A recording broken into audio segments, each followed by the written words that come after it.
News analysis 42% BC రిజర్వేషన్ల అంశంపై సుప్రీంకోర్టులో ఏం జరుగుతుందన్నది ఉత్కంఠ రేపుతోంది. హైకోర్టు తీర్పును అత్యున్నత న్యాయస్థానంలో సవాల్ చేసిన తెలంగాణ సర్కార్ బలమైన వాదనలు వినిపించేందుకు సిద్దమవుతోంది. ఢిల్లీలో సీనియర్ అడ్వకేట్ అభిషేక్ మను సింఘ్వీతో చర్చలు జరిపారు పీసీసీ చీఫ్ మహేష్ కుమార్ గౌడ్. ప్రభుత్వ పిటిషన్పై కౌంటర్ వేయబోతోంది రెడ్డి జాగృతి. హైకోర్టులో వచ్చిన తీర్పే సుప్రీంకోర్టులో వస్తుందని చెప్తున్నారు రెడ్డి జాగృతి నేతలు. బీసీ రిజర్వేషన్ల పెంపును ఎందుకు అడ్డుకుంటున్నారు? సుప్రీంకోర్టులో ఏం జరగనుంది? ఈ అంశాలపై రెడ్డి జాగృతి అధ్యక్షుడు బుట్టంగారి మాధవరెడ్డితో మనం డిస్కస్ చేద్దాం. అలాగే మా ఎడిటర్ భరత్ తో డిస్కస్ చేద్దాం. భరత్, బీసీ రిజర్వేషన్లపై సుప్రీంకోర్టు విచారణకు రావడం తెలంగాణ రాజకీయాలపై ఎలాంటి ఎఫెక్ట్ చూపించే అవకాశం? సుప్రీంకోర్టులో నిన్న అర్ధరాత్రి పిటిషన్ ఫైల్ చేసింది తెలంగాణ ప్రభుత్వం. సో ఇది గురువారం లేదా శుక్రవారం విచారణకు వచ్చే అవకాశం ఉంది. ఎందుకంటే ఆఫ్టర్ సాటర్డే, ఫ్రైడే తర్వాత సాటర్డే నుంచి సుప్రీంకోర్టుకు హాలిడేస్ ఉన్నాయి, దివాళీ హాలిడేస్ ఉంటాయి. ఒక 10 రోజుల పాటు సుప్రీంకోర్టు ఉండదు.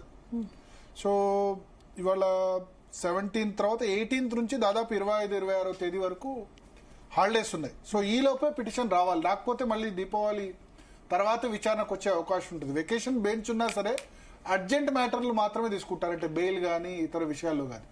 సో ఇది ఇంట్రీమ్ ఆర్డర్ కాబట్టి ప్రభుత్వం కూడా నిన్న రాత్రి ఫైల్ చేసినట్టుగా తెలుస్తోంది. సో గురువారం, శుక్రవారం ఇంతకుముందు విచారించిన విక్రమ్ నాథ్ నేతృత్వంలో ధర్మాసనం ముందే విచారణకు వచ్చే అవకాశం ఉంది. అభిషేక్ మను సింఘ్వి మళ్ళీ ఆర్గ్యూ చేయబోతున్నారు.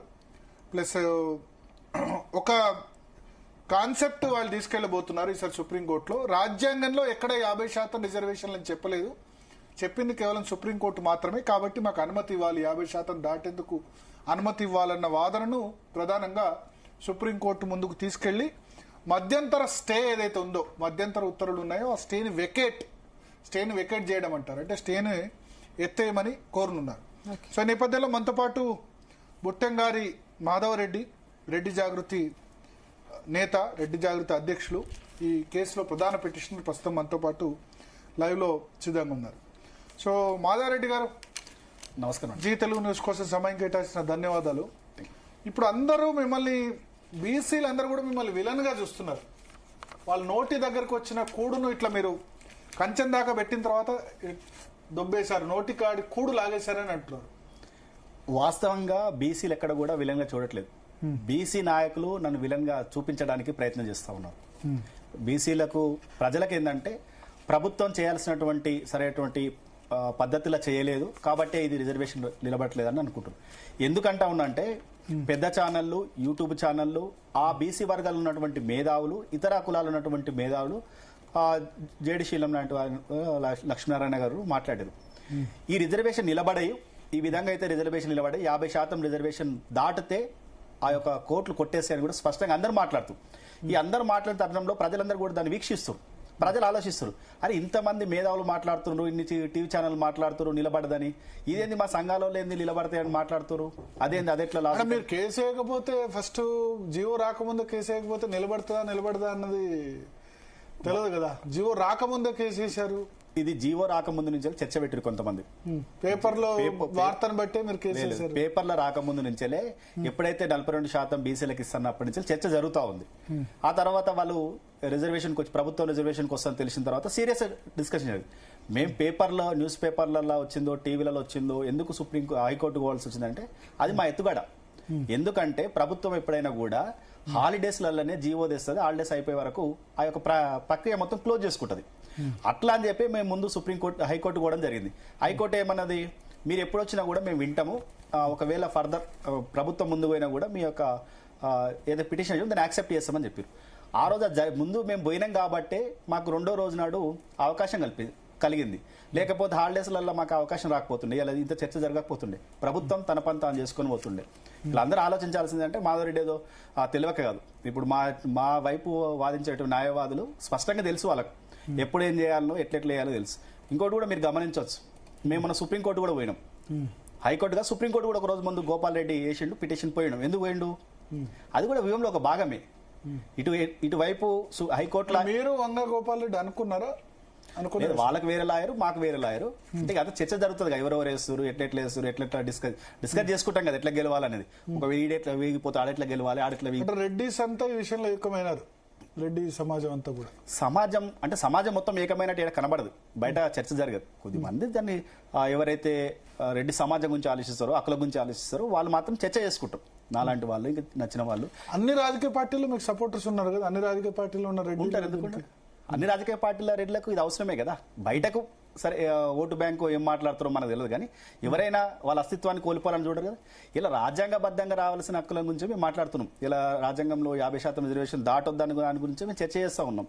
ఎట్లా దాటుతుందని అడుగుతా ఉన్నాం. ప్రభుత్వాలు ఉంటాయి, మారుతూ ఉంటాయి, కానీ చేయాల్సినటువంటి ప్రక్రియను సంపూర్ణంగా చేయలేదు. చేయకుండా ప్రజల మధ్య ఆఘాతం సృష్టించదు, లేకపోతే ఇంకా తెగదాకా లాగుతాం మనం. ఇప్పుడు ఏంది స్పష్టంగా ఇక్కడ ఏంటంటే, సరే ప్రభుత్వం వాళ్ళ పని వాళ్ళు చేస్తారు, కానీ ఉన్న బీసీ సంఘాల నాయకులు స్పష్టంగా చెప్పాలి, ప్రజలకు అవగాహన కల్పించాలి.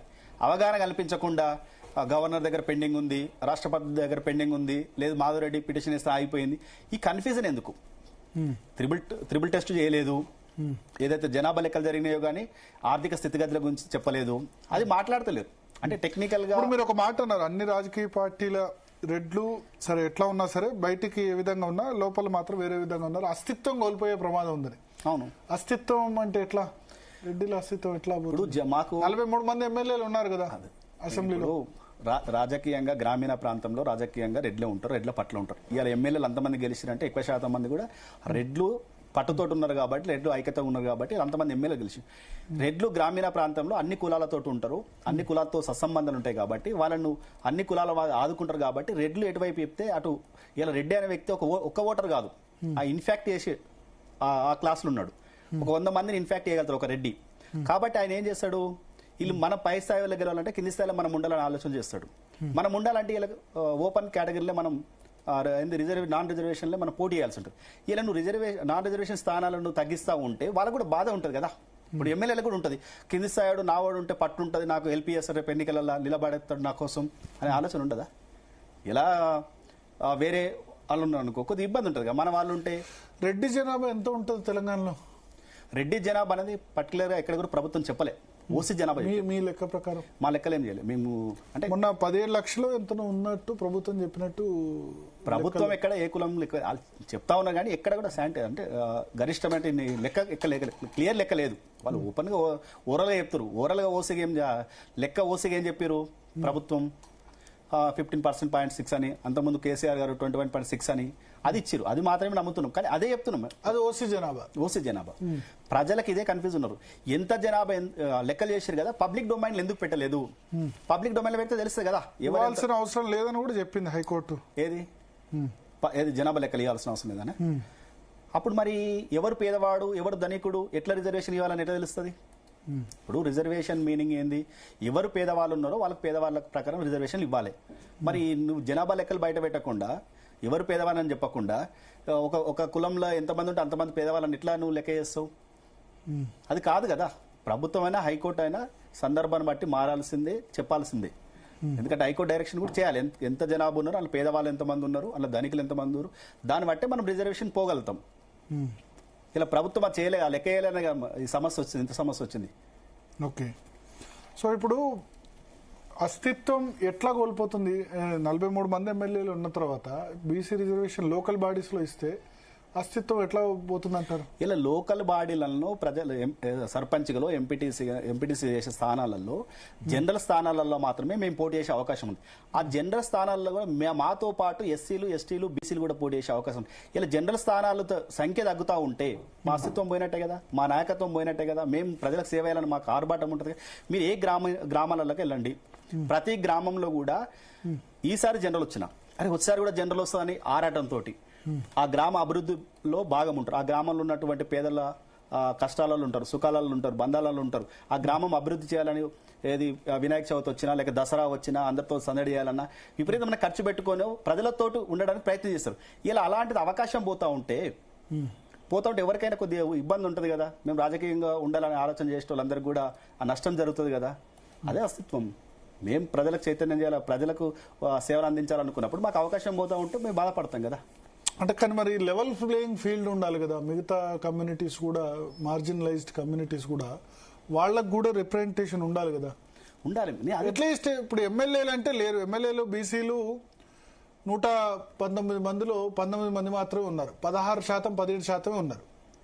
రెడ్డిలేమో 43 మంది ఉన్నారు అవుట్ ఆఫ్ 119. అంటే దాదాపు 40% దాకా రిప్రజెంటేషన్ ఉంది. 40 ఏంటి 45-46% రెడ్డిస్ ఉన్నారు. మరి వేరే కమ్యూనిటీస్ వాళ్ళకు కూడా ఎదగాలని ఉంటుంది కదా, వాళ్ళు కూడా ఎదగాలి కదా. సామాజిక న్యాయం అంటే అదే కదా. ఎవరి జనాభా ఎంత ఉంటే అంత లేకపోయినా అందులో కనీసం సగము, అందులో 1/3 కూడా ఉండాలి కదా. ఈ రాష్ట్రం ఇప్పుడు 1/3 కూడా లేదు. బీసీ జనాభా 56% అయితే ఎమ్మెల్యేలు 17% ఉన్నారు. ఈ రాష్ట్రం అభివృద్ధి చెందాలి అంటే అన్ని కులాలు కూడా అభివృద్ధి చెందాలి. సరే, రాజకీయ ప్రాధాన్యత ఉంటేనా లేకపోతే ప్రాధాన్యత లేకపోతేనే కులం ఎదుగుతుంది అన్నట్లు మనం క్యాల్కులేట్ చేసుకోవాలి. సరే, వాళ్ళకు కూడా ప్రాధాన్యత ఉండాలి. కానీ ఇలా మీరు అదే మాట అంటారు. బీసీలకు 70 సంవత్సరాల నుంచి రిజర్వేషన్ ఇస్తా ఉంటే బీసీలలో ఎంతమందికి ప్రాధాన్యత ఇస్తుంది ఆ కులాలు? బీసీలలో కూడా కొన్ని కులాలు మాత్రమే ఈ రిజర్వేషన్ ఫలాలు పొందుతా ఉన్నారు కదా. క్లియర్గా మనకు సబ్జెక్ట్ ఉంది కదా. మరి వాళ్ళు నేను బీసీ నాయకుని అనుకో, మరి నేను బీసీ నాయకుని ఏమనాలి? అరే, ఎంబీసీలో కూడా అవకాశం ఇవ్వాలి, వాళ్ళకి ఏబీసీ వర్గీకరణ చేయాలి. మరి వాళ్ళకి ఎందుకు నేను ఆలోచన చేయాలి. ఇప్పుడు నన్ను ప్రత్యర్థిగా చూస్తున్నారు, నేను ఓసీకి రావాలని నేను ఆలోచిస్తున్నా. మరి బీసీకి రావాలనుకున్న నాయకుడు మరి బీసీలలో ఇతర వర్గాలకు రావాలని ఎందుకు ఆలోచన చేస్తాడు? అదెందుకు ముందుకు పెట్టలేకపోతుంది ఇప్పటిదాకా కూడా? మరి ఇతర వాళ్ళు వచ్చి జనరల్గా 1971 కన్నా ముందు మునూరు కాపులు ఓసీలను తీసుకొచ్చి బీసీలను కలిపిరియాల అయినా కూడా మాట్లాడట్లేదు. ఇలా బీసీలలో ఎక్కువ చైతన్యమైన కులం, ఆర్థికంగా ఎదిగిన కులం, రాజకీయ చైతన్యమైన కులం, సమాజంలో కూడా విలువన్న కులం. వాళ్ళని ఎందుకు బీసీలలో ఇంకా కన్సల్ట్ చేస్తారు? నువ్వు రిజర్వేషన్ ఇచ్చేటప్పుడే ఇంద్రసాని కేసులో స్పష్టంగా చెప్పడం జరిగింది. ఎవరైతే ఆర్థికంగా అసమానతకు గురవుతారో వాళ్ళకి మాత్రమే రిజర్వేషన్లు అంట. నువ్వు 71 కన్నా ముందు ఓసీలో ఉన్న తీసుకొచ్చి నీ దాంట్లో జనాభా కలుపుకొని నీ రిజర్వేషన్ వాళ్ళు వంతుంటే వాళ్ళని వదిలిపెట్టి మమ్మల్ని ఏ జనాభా ఏ రిజర్వేషన్ లేని ఫైట్ చేయడం. బీసీల మీద అందరి మీద కోపం, మున్నూరు కాపు మీద కోపం. నేను ఇక్కడ సందర్భం చెప్తున్నా, ఏ కులం మీద నా కోపం. మున్నూరు కాపులు అంటే ఇప్పుడు కాపు బలిస్తేనే కదా మీ వాళ్ళే కదా రెడ్డి అయింది. అదే మున్నూరు కాపు బలిస్తే రెడ్డి అయిందంట. భరత్ గారు మీకు అదే స్పష్టంగా చెప్తున్నా. కాపులు మన ఇక్కడ రవీంద్ర రెడ్డి గారు స్పష్టంగా చెప్పారు ఎంతమంది కాపులు ఉంటారు, వాళ్ళు ఎవరెవరు ఉంటారని. ఇలా రెడ్లు లేని ప్లేసులలో అంతా కూడా మున్నూరు కాపులే పోలీస్ పటేల్ వ్యవస్థ చేసిరు, లేదు ఊరికి పెద్ద చేసిరు, వాళ్ళకే భూములు ఉన్నాయి, అన్ని ఉన్నాయి. వాళ్ళు కూడా మాతో సమానమే. కానీ ఇలా వాళ్ళు బీసీల వాటా వాళ్ళు ఎంత ఉన్నారు? వాళ్ళు ఎమ్మెల్యేలు 3-4 ఉన్నారు అంతే, ఎక్కువ మంది లేరు కదా. 19 మందిలో మున్నూరు కాపు ఎమ్మెల్యేలు ఎంత సార్? ఎంపీలు 2 వాళ్ళే, ఎమ్మెల్యేలు వాళ్ళే, బీజేపీ ప్రెసిడెంట్ వాళ్ళే, కాంగ్రెస్ ప్రెసిడెంట్లు వాళ్ళే. ఆ బీసీ క్లాస్ లో ఒక్క మున్నూరు కాపు మీద కోపం ఉంటే మిగతా బీసీలు అందరూ ఏం చేసినట్టు? మేము మున్నూరు కాపు మీద కోపం కాదు సార్. మున్నూరు కాపు కూడా జనాభా తగ్గట్లేదు. వాళ్ళు బాగానే 13 లక్షలు 14 లక్షలు జనాభా ఉంటారు, దాని తగ్గట్టు లేదు కదా సార్. ఇక్కడ మున్నూరు కాపు మీద ఇప్పుడు ఎమ్మెల్యేలు మున్నూరు కాపు ఎమ్మెల్యేలు మీరు లెక్క దివ్వండి ఎంతమంది ఉంటారు? ఆది శ్రీనివాస్ ఒకడు అధికార పార్టీలో ఉన్నాడు. ఇప్పుడు బండి సంజయ్ గారు ఉన్నారు, ధర్మపురి అరవింద్ గారు ఎంపీ గారు ఉన్నారు, అంత ముందుకు లక్ష్మణ్ గారు రాష్ట్ర ప్రెసిడెంట్ చేసి ఎమ్మెల్సీ ఉన్నారు, చింతపండు నవీన్ ఎమ్మెల్సీ ఉన్నాడు, శంబిపూర్ రాజు ఎమ్మెల్సీ ఉన్నాడు, అట్లా చాలా మంది ఉన్నారు. ఇంకా ఇప్పుడు నేను మున్నూరు కాపు మీద నా కోపం కాదు, కానీ బీసీ రిజర్వేషన్ అనేది ఎవరు తీసుకుంటున్నారు నా ఆలోచన, నా యొక్క సబ్జెక్ట్ మీరు అర్థం చేసుకోవట్లేదు. ఇలా బీసీలకు రావాల్సినటువంటి రిజర్వేషన్లు మున్నూరు కాపులు తీసుకుంటారు. వాళ్ళు ఆర్థికంగా సామాజికంగా ఎదిగిన వాళ్ళు కదా. ఎదిగిన వాళ్ళకి ఎందుకు అవకాశం కల్పించాలి, మిగతా వాళ్ళకి ఎందుకు? సరే, వాళ్ళు ఎదిగారే అనుకుందాం, కానీ వాళ్ళ జనాభాకు తగ్గట్టు ఇంకా రిప్రజెంటేషన్ లేదు అంట మున్నూరు కాపు జనాభాకు. సార్, అందరు జనాభా ప్రకారం మాట్లాడుతున్నారు. ఇప్పుడు బీసీల్లో ఎక్కువ పర్సంటేజ్ పొలిటికల్ గా మున్నూరు కాపులు ఉండొచ్చు, విద్యా ఉద్యోగాలు దాన్ని ఉండొచ్చు, కానీ నిజానికి కూడా వాళ్ళ జనాభా కూడా ఎక్కువనే కదా. Single largest community after Mudiraj తర్వాత నాకు తెలిసి తెలంగాణలో మున్నూరు కాపులు ఎక్కువ ఉంటారు. మున్నూరు కాపులు, గౌడ, యాదవ, పద్మశాలి ఇవన్నీ దగ్గరలో ఉంటారు. సార్, ఇప్పుడు ముదిరాజ్ వాళ్ళు ఇప్పుడు ఒక తెలంగాణ జనాభాలో ఒక 7-8% అయితే ఉంటారు కదా మున్నూరు కాపులు. ఉండరా? 6-7%, 7-8%. టోటల్ మీరు 7% అనుకోండి. మీరు టోటల్ జనాభా లెక్కలో చెప్తారు. నేనే 7% అనుకోండి. 7% అంటే 119 మంది ఎమ్మెల్యేలు ఎంతమంది ఉండాలి? 8 మందో 9 మందో ఉండాలి. లేరు కదా మున్నూరు కాపులు. సార్, అట్లా జనాభా ప్రతిపాదికన ఎమ్మెల్యే సీట్లు ఇస్తారా సార్? ఎవరు ఇవ్వాలి? ఒకటి ఇక్కడ మీరు అర్థం చేసుకోవాలి. రెడ్డి జనాభా కూడా సేమ్ 7%, 8%, 43 మంది ఎమ్మెల్యేలు ఉన్నారు సార్. ఇక్కడ నేను అనేది 7%, 8% జనాభా ఉంటే 43 మంది ఎమ్మెల్యేలు ఉన్నప్పుడు సేమ్ అదే 7% ఉన్న మున్నూరు కాపుల జనాభా ఎంత ఉంది? వాళ్ళు ఎంతమంది ఎమ్మెల్యేలు ఉన్నారు? ఇక్కడ రాజకీయ పార్టీలన్నీ కూడా ఎవరు ఆర్థికంగా ఉన్నారో, ఎవరు బలంగా ఉన్నారో చూసి రాజకీయ సింబల్ మీద ఎన్నికలు జరుగుతూ ఉన్నాయి. ఇక కులాలను చూసో వ్యక్తులను చూసి ఓట్లు వేస్తలేరు. ఒక్కొక్క ప్లేస్ లో రెడ్డి మీద బీసీ నిలబడ్డా కూడా బీసీ గెలుస్తారు. ఎందుకంటే ఆ ప్రాంతంలో ఆ పార్టీ స్ట్రాంగ్ ఉంటునో, లేకపోతే ఆ ప్రాంతంలో ఆ నాయకుడు సేవ చేసుకుంటునో, ప్రజలకు అందుబాటులో ఉంటునో ఆయన గెలుస్తారు. ఇక్కడ కులాల ప్రకారము ఓట్లు వేయట్లేదు సార్. నిత్యం నిరంతరం ఎవరైతే ప్రజాసేవలు ఉన్నారో వాళ్ళని చూసి మాత్రమే ఎన్నికలలో ఓట్లేస్తారు. డబ్బు ఎవరు ఖర్చు పెడతారో జనాలు వాళ్ళని చూసే ఓట్లేస్తారు. ఇది రాజకీయ ఫస్ట్ మొదటిగా రాజకీయ పార్టీలు ఎప్పుడైతే టికెట్లు ఇస్తే అప్పుడు జనాభా ప్రాతిపదికనో లేక కుల ప్రాతిపదికనో అప్పుడు సీట్లు ఇస్తే వాళ్ళకి అవకాశం వస్తుంది. కానీ ఇప్పుడు అట్లా లేదా సార్. నా పార్టీ గెలవాలని ఎవరు ఆర్థికంగా ఉన్నారో వాళ్ళని చూసేసి ఇప్పుడు రాజకీయాలలో ఎప్పుడు పనిచేయని వ్యక్తులను కూడా తీసుకొచ్చి కూడా ఆర్థికంగా ఉన్న వ్యాపారవేత్తలను తీసుకొచ్చి కూడా ఇలా సీట్లు ఇస్తా ఉన్నారు. నేను అనేది మీకు ఇంకే కులాలు మున్నూరు కాపు కులం మీద మీకు అబ్జెక్షన్ ఉంది, ఓకే. ఇంకా ఏ కులం మీద మీకు అబ్జెక్షన్? బలిజ కూడా ఓసీ ఇంత ముందుకు బలిజ కులం తీసుకొచ్చి కూడా ఇలా జనరల్ బీసీలో కలిపారు. కాపు బల్జా బల్జనా అక్కడేమో వేరే బల్జ, ఇక్కడ ఉన్న బల్జ వేరు.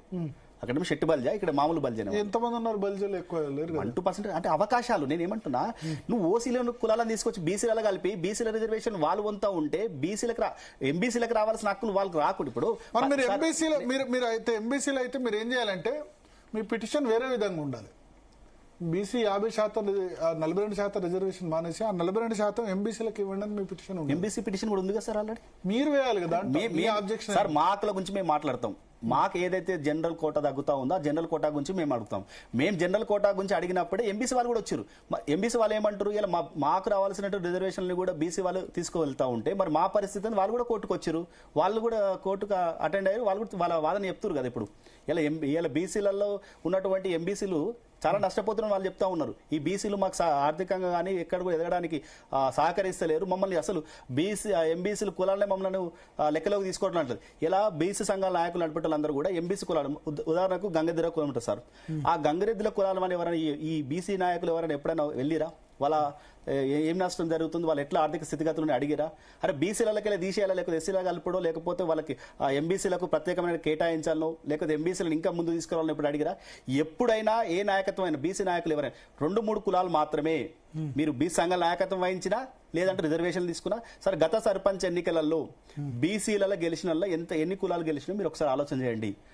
మునురు కాపులు ఎంత గెలిచారు, గౌడ్లు ఎంత గెలిచారు, యాదవులు ఎంత గెలిచారు, పద్మశాలు ఎంత గెలిచారు, ఆ తర్వాత ఉన్న ఎంబీసీ కులాలకు ఎంత అవకాశం వచ్చిందో చూడండి. అంటే ఇప్పుడు మీరు చెప్పిన 5 కులాలు మున్నూరు కాపు, గౌడు, పద్మశాలి, ముదిరాజు, యాదవ, కురుమ ఇవి కలిపితే వాళ్ళు ఏమంటారంటే ఈ 5-6 కులాలు కలిపితే బీసీల జనాభాలో 50% ఉన్నాయంటారు. మిగతా ఎంబీసీలు 125 కులాలు కలిపి 50% ఉంటే ఈ 5 కులాలు 50%, బీసీ జనాభాలో 50% ఉన్నాయంటున్నారు. సో రిప్రజెంటేషన్ కూడా ఆ విధంగా వస్తే 90% 5 కులాల రిప్రజెంటేషన్ ఉంది. 10% ఇప్పుడు 50% మీరు ఒప్పుకోరు. ఎంబీసీలు 50% జనాభా ఉంటుంది కదా. మీరు ఉండాలని నేను కూడా సరే ఒప్పుకుంటున్నా, వాదన కరెక్టే. కానీ 95% ఎవరు తీసుకుంటారు? ఈ బీసీలు తీసుకుంటారు. ఎంబీసీలకు 5% ఇస్తారు కదా. ఇప్పుడు మీరన్న వాదనే కరెక్ట్, నేను కాదనట్లేదు. మరి ఆ 50% ఉన్నప్పుడు ఎంబీసీలకు కూడా 50% సంచార జాతులకు ఇవ్వాలి కదా అవకాశం. నేను అనేది సంచార జాతుల వాళ్ళు ఏమంటారు అంటే సంచార జాతుల జనాభా ఒక కుల, ఇప్పుడు మీరు అన్న 100 కులాలు సర్పంచ్ కూడా కాలేదు, 130 సర్పంచ్ కూడా కాలేదు. కానీ వాళ్ళ జనాభా కొన్ని కులాల జనాభా 0.11 ఇట్లా పర్సెంటేజ్ కూడా ఉంది కదా, చాలా తక్కువ ఉంది కదా. కొంచెం సిగ్నిఫికెంట్ గా ఉన్న కులాలు, 5 కులాలు కాకుండా పెరిక కులం, లింగాయతులు అంటే బీసీలు చేర్చబడ్డ వాళ్ళు గెలుస్తూ ఉన్నారు కదా. ఇది చెప్పిన ఏవైతే ఉన్నాయో నొమాడిక్ ఏమంటారు సంచార జాతులు ఉండేవి ఒక చోట స్థిర నివాసం ఉండరు కాబట్టి వాళ్ళు సర్పంచ్ గెలవలేకపోతున్నారు. ఊర్లో ఉంటే గిట్టు సర్పంచ్ గెలిపిస్తారు, ఊర్లో లేకపోవడం వల్ల గెలిపిస్తారు. బీసీలో ఉన్న కొంత డెవలప్డ్ క్యాస్ట్ ఆర్గ్యుమెంట్. ఎంబీసీ కులాలు అయితే 50% ఉందని మీరే చెప్తారు జనాభా ప్రకారం. అవకాశం ఎంబీసీ 50 కులాలు అనట్లేదు. ఈ 5 కులాలే 50%, బీసీ జనాభాలో 50%. మిగతా 125 కులాలు దీనిలో అన్ని ఎంబీసీ కాదు. మళ్ళా ఇప్పుడు అన్ని ఎంబీసీ ఏం కాదు, ఎంబీసీ సంచార జాతులు ఎంబీసీ కావచ్చు. సార్ ఇప్పుడు కమ్మరి, కుమ్మరి, బీసీలలో 5 కులాలు 50% పోతే ఎంబీసీ 50% జనాభా సరే, ఇంకా 50% ఎంబీసీలు కానీ సంచార జాతులు ఉంటారు అనుకోండి. సరే సంచార జాతుల వారు 10% ఉంటారు, ఎంబీసీలు అయితే 40% ఉంటారు కదా. మరి 50% తీసుకు 50% జాతులు అంటే ఎంబీసీ వాళ్ళు కూడా ఎంబీసీ కదా. సరే 50% జనాభా ఉన్నటువంటి వ్యక్తులు 5 కులాలు ఎంత పర్సెంటేజ్ రాజకీయంగా ఎదిగిరు, ఎంత ఆర్థిక అసమానతలు? ఇప్పుడు 42% ఇస్తే ఎదుగుతారు సార్. 42 కాదు 60%. దానికి మరి ఇప్పుడు అప్పర్ క్యాస్ట్ చొరవ తీసుకోవాలి కదా. రెడ్డి, బ్రాహ్మణ, వెలమ సార్ ఇప్పుడు నేనేమంటున్నా, వెలమ కూడా దాదాపు 9 మంది 10 మంది ఎమ్మెల్యేలు ఉన్నారు కదా. అవును, వెలమ ఎంత పాపులేషన్ 0.5%. ఇది 0.5% కూడా ఇది ఉండదు. జనాభా లెక్కల ప్రకారం ఎన్నికలు జరగట్లేవు. కానీ ఎందుకు డబ్బు ఇప్పుడు ఒకటి నాకు నిన్న వెంకటరమణారెడ్డి గారితో కూడా ఇంటర్వ్యూ చేశాను. ఆయన ఏమన్నారంటే ఆర్థిక ఆధారంగా రిజర్వేషన్స్ ఇవ్వాలని చెప్పి. మెయిన్గా ఏంటంటే ఇప్పుడు రెడ్డిలు గెలవడానికి లేకపోతే వెల్మలు గెలవడానికి ప్రధాన కారణం ఏంటంటే ల్యాండ్ బ్యాంక్ అంతా కూడా రెడ్డిస్ వెల్మాస్ చేతిలో ఉంది కదా. ల్యాండ్ వల్ల మిగతా వాళ్ళంతా కూడా ఆ ల్యాండ్ లో పనిచేయడం వల్లనో లేకపోతే దాని వల్ల ఎక్కడ సర్వే ల్యాండ్స్ అన్ని కూడా నీకు దాదాపు ఒక 20 సంవత్సరాల క్రితము 15 సంవత్సరాల క్రితము రెడ్లకు వాస్తవంగా భూములు ఉండే, రెడ్డి కానీ ఇప్పుడు లేవు. ఇప్పుడు అన్ని కూడా అమ్మేసుకొని ఈ ప్రజా జీవితంలో నిరంతరం ఉండడం వల్ల అన్ని అమ్ముకోవడం జరిగింది. ఈ రోజు మీరు లెక్కలు తీయండి, ఎవరికి ఎక్కువ భూములు ఉన్నాయో తెలుస్తుంది. మేము మా వాదన ఎవరికి ఉన్నాయి మీ లెక్క ప్రకారం? ఇలా మున్నూరు కాపులకు ఉన్నాయి, యాదవులకు ఉన్నాయి, గౌడ్స్కు ఉన్నాయి, ఈ 3 కులాలకు ఉన్నాయి సార్. కానీ అంటే ఇప్పుడు ఈ ఉండొచ్చు, ఇప్పుడు బీసీలో ఉన్న వాటిలో ఉండొచ్చు, బీసీలకు ఉండొచ్చు, కానీ రెడ్లకు వీళ్ళకు భూములు బీసీలో ఉన్న భూములకు ఉండొచ్చు. కానీ ఇప్పటికి కూడా స్టిల్ రెడ్డి వెలమాలకే ఎక్కువ భూములు ఉన్నాయి కదా. రెడ్డి కానీ వెలమ కానీ కమ్మాస్కి ఎక్కువ భూములు ఉన్నాయి. కమ్మల గురించి నేను స్టడీ చేయలేదు, కానీ ఈ రోజు రెడ్లకు లేవంటున్నా. 15 సంవత్సరాలు 20 సంవత్సరాల క్రితం ఉన్నటువంటి భూములు ఇప్పుడు లేవు. ఆ రోజు పరిస్థితులు ఇప్పుడు లేవు. ఈ రోజు ఆర్థిక సార్ మీరు ఒక్కటే ఊర్లలో ఒక మాట చెప్తాను. భూము నేను అనేది ఏంటంటే ఊర్లలో భూములు అమ్ముకొని ఉండొచ్చు, కానీ సిటీలో అంటే హైదరాబాద్ సిటీ, రంగారెడ్డి ఈ అర్జెంట్ ప్లేస్ లో ఖరీదైన ల్యాండ్స్ కొనుక్కున్నారు. ఎకరాల బదులు ఇక్కడ గజాల్లో కొనుక్కొని ప్రాపర్టీ వాల్యూ ప్రకారం రెడ్డిస్ కు లేకపోతే వెల్మాస్కి ఎక్కువ ఉంది కదా, లేదంటారా సార్? ఈ రోజు ఊర్లలో భూములు అమ్ముకొని హైదరాబాద్ కు వచ్చి వాచ్మెన్ డ్యూటీ చేస్తున్నారు. ఇప్పటికీ నా ఉద్దేశం ఇప్పటికీ ల్యాండ్ బ్యాంక్ ఈ 2 క్యాస్ట్ల చేతిలో ప్రభుత్వం లెక్కలు చేసింది కదా, ఎవరికి ఎంత ఆస్తుందో లెక్కలు చేసింది, అది బయట పెట్టండి, అప్పుడు తెలుస్తుంది కదా. ఇప్పుడు నేను వాదన అదే, ఎంతమందికి ఈ జనాభాలో ఎంతమందికి ఆస్తుపరులు ఉన్నారు, లేని వాళ్ళకి రిజర్వేషన్ కల్పించండి చెప్తా ఉన్నాం. సార్ మీరు ఒకటి గమనించండి, దాదాపు 15 సంవత్సరాల నుంచి ఇప్పుడు లెక్క తీసుకోండి, గ్రామాలలో ఎక్కువ రైతులు ఆత్మహత్యలు చేసుకున్నటువంటి రైతులు రెడ్లు మాత్రమే. మీరు అది మాట్లాడతలేరు. ఎందుకు మరి ఆత్మహత్య చేసుకురు అంటే ఆయన పంట పోయి అక్కడ ఆర్థిక పరిస్థితి బాగాలే, ఎక్కువ మంది రెడ్లే ఆత్మహత్య చేసుకున్నటువంటి రైతులందరూ కూడా రెడ్లే. మరి ఎందుకు దాని గురించి అంటే పేదరికంలో ఉన్న వాళ్ళకి రిజర్వేషన్ ఎందుకు కల్పించాలని చెప్పారు సార్? మాకు ఇంతవరకు కూడా రిజర్వేషన్ లేదు సార్. మేము 10వ క్లాస్ చదివేటప్పుడు మాకు పాత పుస్తకాలు ఇచ్చారు సార్. ఇప్పటి కూడా మాకు స్టడీ సర్కిల్ లేవు, గురుకులాలు లేవు, విద్యకు మేము దూరం ఉన్నాం. ఇలా నారాయణ చైతన్యనే మేము అప్పులు చేసి మా పిల్లల్ని చదివించుకోవాల్సిన పరిస్థితి వస్తూ ఉంది. ఎందుకు మరి అట్లా అంటారు? ఇలా ఇప్పుడు ఈ దేశం అభివృద్ధి చెందాలంటే ఎవరైతే 90 మార్కులు వచ్చినాయో ఆయనకు అవకాశం కల్పించాలి సార్. రిజర్వేషన్ పెట్టి ఈరోజు ఏ పరిస్థితి తీసుకుపోతుంది సార్? సార్ ఆ రోజు బాబాసాహెబ్ అంబేద్కర్ ఏం చెప్పిండ్రు? 10 సంవత్సరాలకు మాత్రమే రిజర్వేషన్ అన్నారు, ఆ తర్వాత రిజర్వేషన్ తగ్గించుకుంటూ పోవాలన్నారు. కానీ ఈ రోజు 70 సంవత్సరాలైనా మనం ఏం చేస్తా ఉన్నాం? రిజర్వేషన్ పెంచుకుంటా పోతున్నాం, ఇంకా మనుషులను సోమర్తనంగా చేస్తా ఉన్నాం. అది మరి అర్థమయ్యట్లేదు. ఈ దేశం అభివృద్ధి చెందకపోవడానికి గల కారణం కూడా ఈ రోజు ఇదే. ఇంకోటి సార్, గ్రామాలలో ప్రభుత్వ పాఠశాలలు కుంటుపడడానికి కూడా ఇదే కారణం. నేను ఒక్క నిమిషం, ఇప్పుడు రిజర్వేషన్ల ఫలాలు టార్గెటెడ్ రీచ్ కాలేదన్న విషయంతో నేను 100% ఏకీభవిస్తా. అంబేద్కర్ రాసిన రాజ్యాంగ ప్రకారం ఏదైతే 70 సంవత్సరాలు వచ్చినా రిజర్వేషన్ల ఉద్దేశం నెరవేరలేదు, టార్గెటెడ్ రీచ్ కాకపోవడానికి 2-3 కారణాలు ఉన్నాయి. ఒకటి ఏంటంటే రిజర్వేషన్ అనుభవించిన కుటుంబమే మళ్ళీ అనుభవిస్తుంది. అది ఎస్సీ ఎస్టీలో అనుకోండి. బీసీ రిజర్వేషన్స్ అంటే చాలా లేటుగా వచ్చాయి, మండల్ కమిషన్ ద్వారా వచ్చాయి. బట్ ఎస్సీ ఎస్టీలో అనుభవించిన కుటుంబాలే అనుభవిస్తున్నాయి. వేరే ఒక 2 తరాల తర్వాత ఒక తరం కాకుండా 2వ తరం తర్వాత క్రిమిలేయర్ ఉండాలి సార్. క్రిమిలేయర్ రిజెక్ట్ చేస్తున్నారు. ఎందుకు రిజెక్ట్? సుప్రీంకోర్టు చెప్తుంది పొలిటికల్ లీడర్షిప్ రిజెక్ట్ చేస్తుంది. అదే సార్, ఇప్పుడు నీకు అభివృద్ధి లీడర్షిప్ ఉంది కదా. ఓటు బ్యాంకు రాజకీయాలు అనేది ఇప్పుడు ఎవరికి ఓట్లు ఎక్కువ ఉన్నాయో వాళ్ళకి మాత్రమే సంక్షేమ పథకాలు ఇస్తా ఉన్నారు. ఎవరికి ఓట్లు ఎక్కువ ఉన్నాయో వాళ్ళ వైపు మాత్రమే ప్రభుత్వాలు ఆలోచన చేస్తా ఉన్నాయి. అది పనికి రాకుండా సార్ మీరు 2 రకాల ఆర్గ్యుమెంట్. రెడ్డిలు కూడా ఎక్కువ సంఖ్యలో ఉన్నారని మీరు అంటారు. ఓటు బ్యాంకు, రెడ్డిలు కూడా ఓటు బ్యాంక్ కదా. ఇన్ఫాక్ట్ అన్ని రాజకీయ పార్టీలు శాసిస్తుంది రెడ్డిలే కదా. అన్ని రాజకీయ పార్టీలు ఎందుకు శాసిస్తాయి? అన్ని పార్టీలు ఉంటాం. కాంగ్రెస్ పార్టీ ఇప్పుడు నాన్ రెడ్డి చీఫ్ మినిస్టర్ ఎంతమంది అయినారు కాంగ్రెస్ పార్టీ? అది వాళ్ళకి అవసరం సార్. ఆ రాజకీయ పార్టీకి లీడర్షిప్ చేసే అవసరం సార్. ప్రజలకు అవసరం. చదువుతాను ఒక నిమిషం. నీలం సంజీవ రెడ్డి కావచ్చు, తప్పే. కాసు బ్రహ్మానంద రెడ్డి కావచ్చు, తప్పేముందండి. విజయభాస్కర్ రెడ్డి, చెన్నారెడ్డి, నేదురుమల్లి జనార్దన్ రెడ్డి, ఆ తర్వాత ఇప్పుడు కిరణ్ కుమార్ రెడ్డి, వైఎస్ రాజశేఖర్ రెడ్డి. ఇప్పుడు రేవంత్ రెడ్డి కేంద్రానికి ఇంతమంది తప్పనట్లేదు, ఎందుకంటే కాంగ్రెస్ పార్టీకి అనాదిగా సార్ మా జీన్స్ సార్ నాయకత్వం మా జీన్స్ లో నాయకత్వం ఉంది. ఒక్క నిమిషం, ఒక్క రెడ్డి, నేను మిగతా కులాల వాళ్ళు కూడా వినాలి. రెడ్డికి మీరు అన్నదాంతో నేను 100% ఏకీభవిస్తున్నా. ఒక రెడ్డి ఒక బీసీని చేరదీయగలడు, ఒక ఎస్సీని, ఒక ఎస్టీని, ఒక మైనారిటీని అందరినీ చేరదీయగలడు. ఎందుకు గెలుస్తున్నారంటే ఏదైనా మంచి అయినా చెడైనా సాయం చేస్తారు. ఇంటికి పోయి శుభకార్యం అయితే సొంత డబ్బులు ఖర్చు పెడతారు, తర్వాత అశుభమైన ఇంట్లో ఎవరైనా జరిపోయినా ఖర్చు పెడతారు. తర్వాత లీడర్షిప్ క్వాలిటీస్ మీరు అన్నట్టు జీన్స్ లో బై బర్త్ లో ఉన్నాయి. అయితే బీసీ కానీ లేకపోతే మిగతా వాళ్ళు చెప్పేది ఏంటంటే ఎస్సీల కంటే రాజ్యాంగ పరంగా రిజర్వేషన్స్ ఉన్నాయి. ల్యాండ్ బ్యాంకు డబ్బులు ఉన్నాయి కాబట్టి వాళ్ళు డబ్బులు ఖర్చు పెట్టగలుగుతున్నారు. బీసీలకు ఇప్పుడిప్పుడే వస్తుంది ధనం, బీసీల దగ్గర డబ్బులు. కాబట్టి ఫైనాన్షియల్లీ కానీ లేకపోతే ల్యాండ్ పరంగా అడ్వాంటేజ్ ఉంది. ల్యాండ్ చుట్టూనే మన పల్లెలు ఉన్నాయి కాబట్టి ల్యాండ్ బ్యాంక్ పరంగా వాళ్ళకి అడ్వాంటేజ్ ఉంది. ఇప్పుడిప్పుడు బీసీలకు సంబంధించి కూడా ల్యాండ్ బ్యాంక్ కూడా పెరుగుతుంది. కానీ సిటీలో మళ్ళీ ఇప్పుడు సిటీలో కూడా రెడ్డిస్ లేకపోతే వెల్మాస్ ల్యాండ్ బ్యాంకే ఎక్కువ వాల్యూ ప్రకారం. ఒప్పుకుంటారా ఆ విషయం?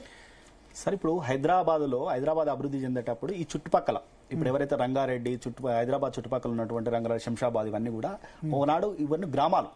ఆ గ్రామాలు ఇప్పుడు హైదరాబాద్ పెద్ద నగరం కనబడుతుంది. ఇవన్నీ కూడా నీకు ఆ ప్లాట్లు విలువైనటువంటి స్థలాలు కనబడుతున్నాయి. ఆనాడు వెలుమలంతా కూడా నక్సలైట్కి భయపడి హైదరాబాద్కి వచ్చి అక్కడ ఉన్న అమ్ముకొని వచ్చి ఆ రోజు రూపాయి కొంటే ఇలా 10 రూపాయలు అయింది. సరే కేవలం దాని వాల్యూ పెరిగింది, అది సైజు పెరగలేదు. మార్కెట్ లో వాల్యూ పెరిగింది. నువ్వు ఆ రోజు ఒక రోజు 30,000కు బంగారం ఉంటే 1,30,000 అయింది నీకు. అట్లానే నువ్వు ఈ రోజు నువ్వు ఎక్కువ ఉంది, నీకు రేట్ ఎక్కువ ఉంది కాబట్టి నువ్వు ఎక్కువ ఈ రోజు కొన్నావని చెప్తున్నా. ఆ రోజు మనం కొన్న దాని వాల్యూ పట్టి చూడాలి. ఆ రోజు గ్రామీణ ప్రాంతంలో 1 ఎకరం అమ్ముకుంటే ఇక్కడ ప్లాట్లు వచ్చేవి. సార్ ఎవరైనా సరే హైదరాబాద్కు వచ్చినటువంటి రెడ్లందరూ కూడా ఊర్లో భూములు అమ్ముకొని ఆ పిల్లల యొక్క పెళ్లిళ్ళు చేసి మిగతా పైసలతో హైదరాబాద్కు వచ్చి ఒక ఇల్లు కట్టుకొని ఎక్కడో ఒక ఫ్యాక్టరీలలో కంపెనీలలో పనిచేసిండు. అట్లా ఇక్కడ స్థిరపడ్డారు. దానికి ఇలా ఎక్కువ ఉందని అదే సార్ నేను జనాభా ఇప్పుడు ఏదైతే లెక్క చేసిరో కులగణన చేసిరో దాంతో పాటు ఆస్తి విలువ లెక్క చేసిరో బయట పెట్టండి ఎవరికి ఎంత ఉందో. ఒకనాడు ఇలా రెడ్లకు ల్యాండ్ ఉంది, పైసలు డబ్బులు ఎవరికి ఉన్నాయి సార్ డబ్బులు? నేను అదే చెప్తున్నా. రైతులు ఆత్మహత్యలు మీరు ఇప్పుడు కూడా రెడ్డిస్ దగ్గర గానీ వెలమా దగ్గర అయినా, నేను ఇక్కడ ఒకటే క్యాస్ట్ టార్గెట్ చేయట్లేదు, అప్పర్ క్యాస్ట్ లో రెడ్డి దగ్గర, వెలమా దగ్గర, కమ్మ దగ్గర డబ్బులు ఇప్పుడు కూడా తక్కువేం లేవు. మొత్తం దాదాపు అన్ని ఇన్స్టిట్యూషన్స్ కూడా ఈ 3 కులాలకు సంబంధించి ఉంది. డబ్బులు అనేది ఆకాశంలోకి వెళ్ళి వెల్మ ఇళ్లకు లేకపోతే రెడ్ల ఇళ్ల మీద కష్టపడితేనే వచ్చింది, కాదని అనట్లేదు. దాని తప్పేముంది? కష్టపడితే దాని ద్వారా ఇప్పుడు మీరు ఎట్లా ఇంకోటి ఏంటంటే లీడర్షిప్ ఉండడం ద్వారా. అంటే ఏంది లీడర్షిప్ అంటే అధికారంలో తమ సామాజిక వర్గానికి సంబంధించిన వ్యక్తులు ఉండడం ద్వారా కూడా జరిగింది. ఇక్కడ గమనించాల్సి నాట్ ఓన్లీ రెడ్డి,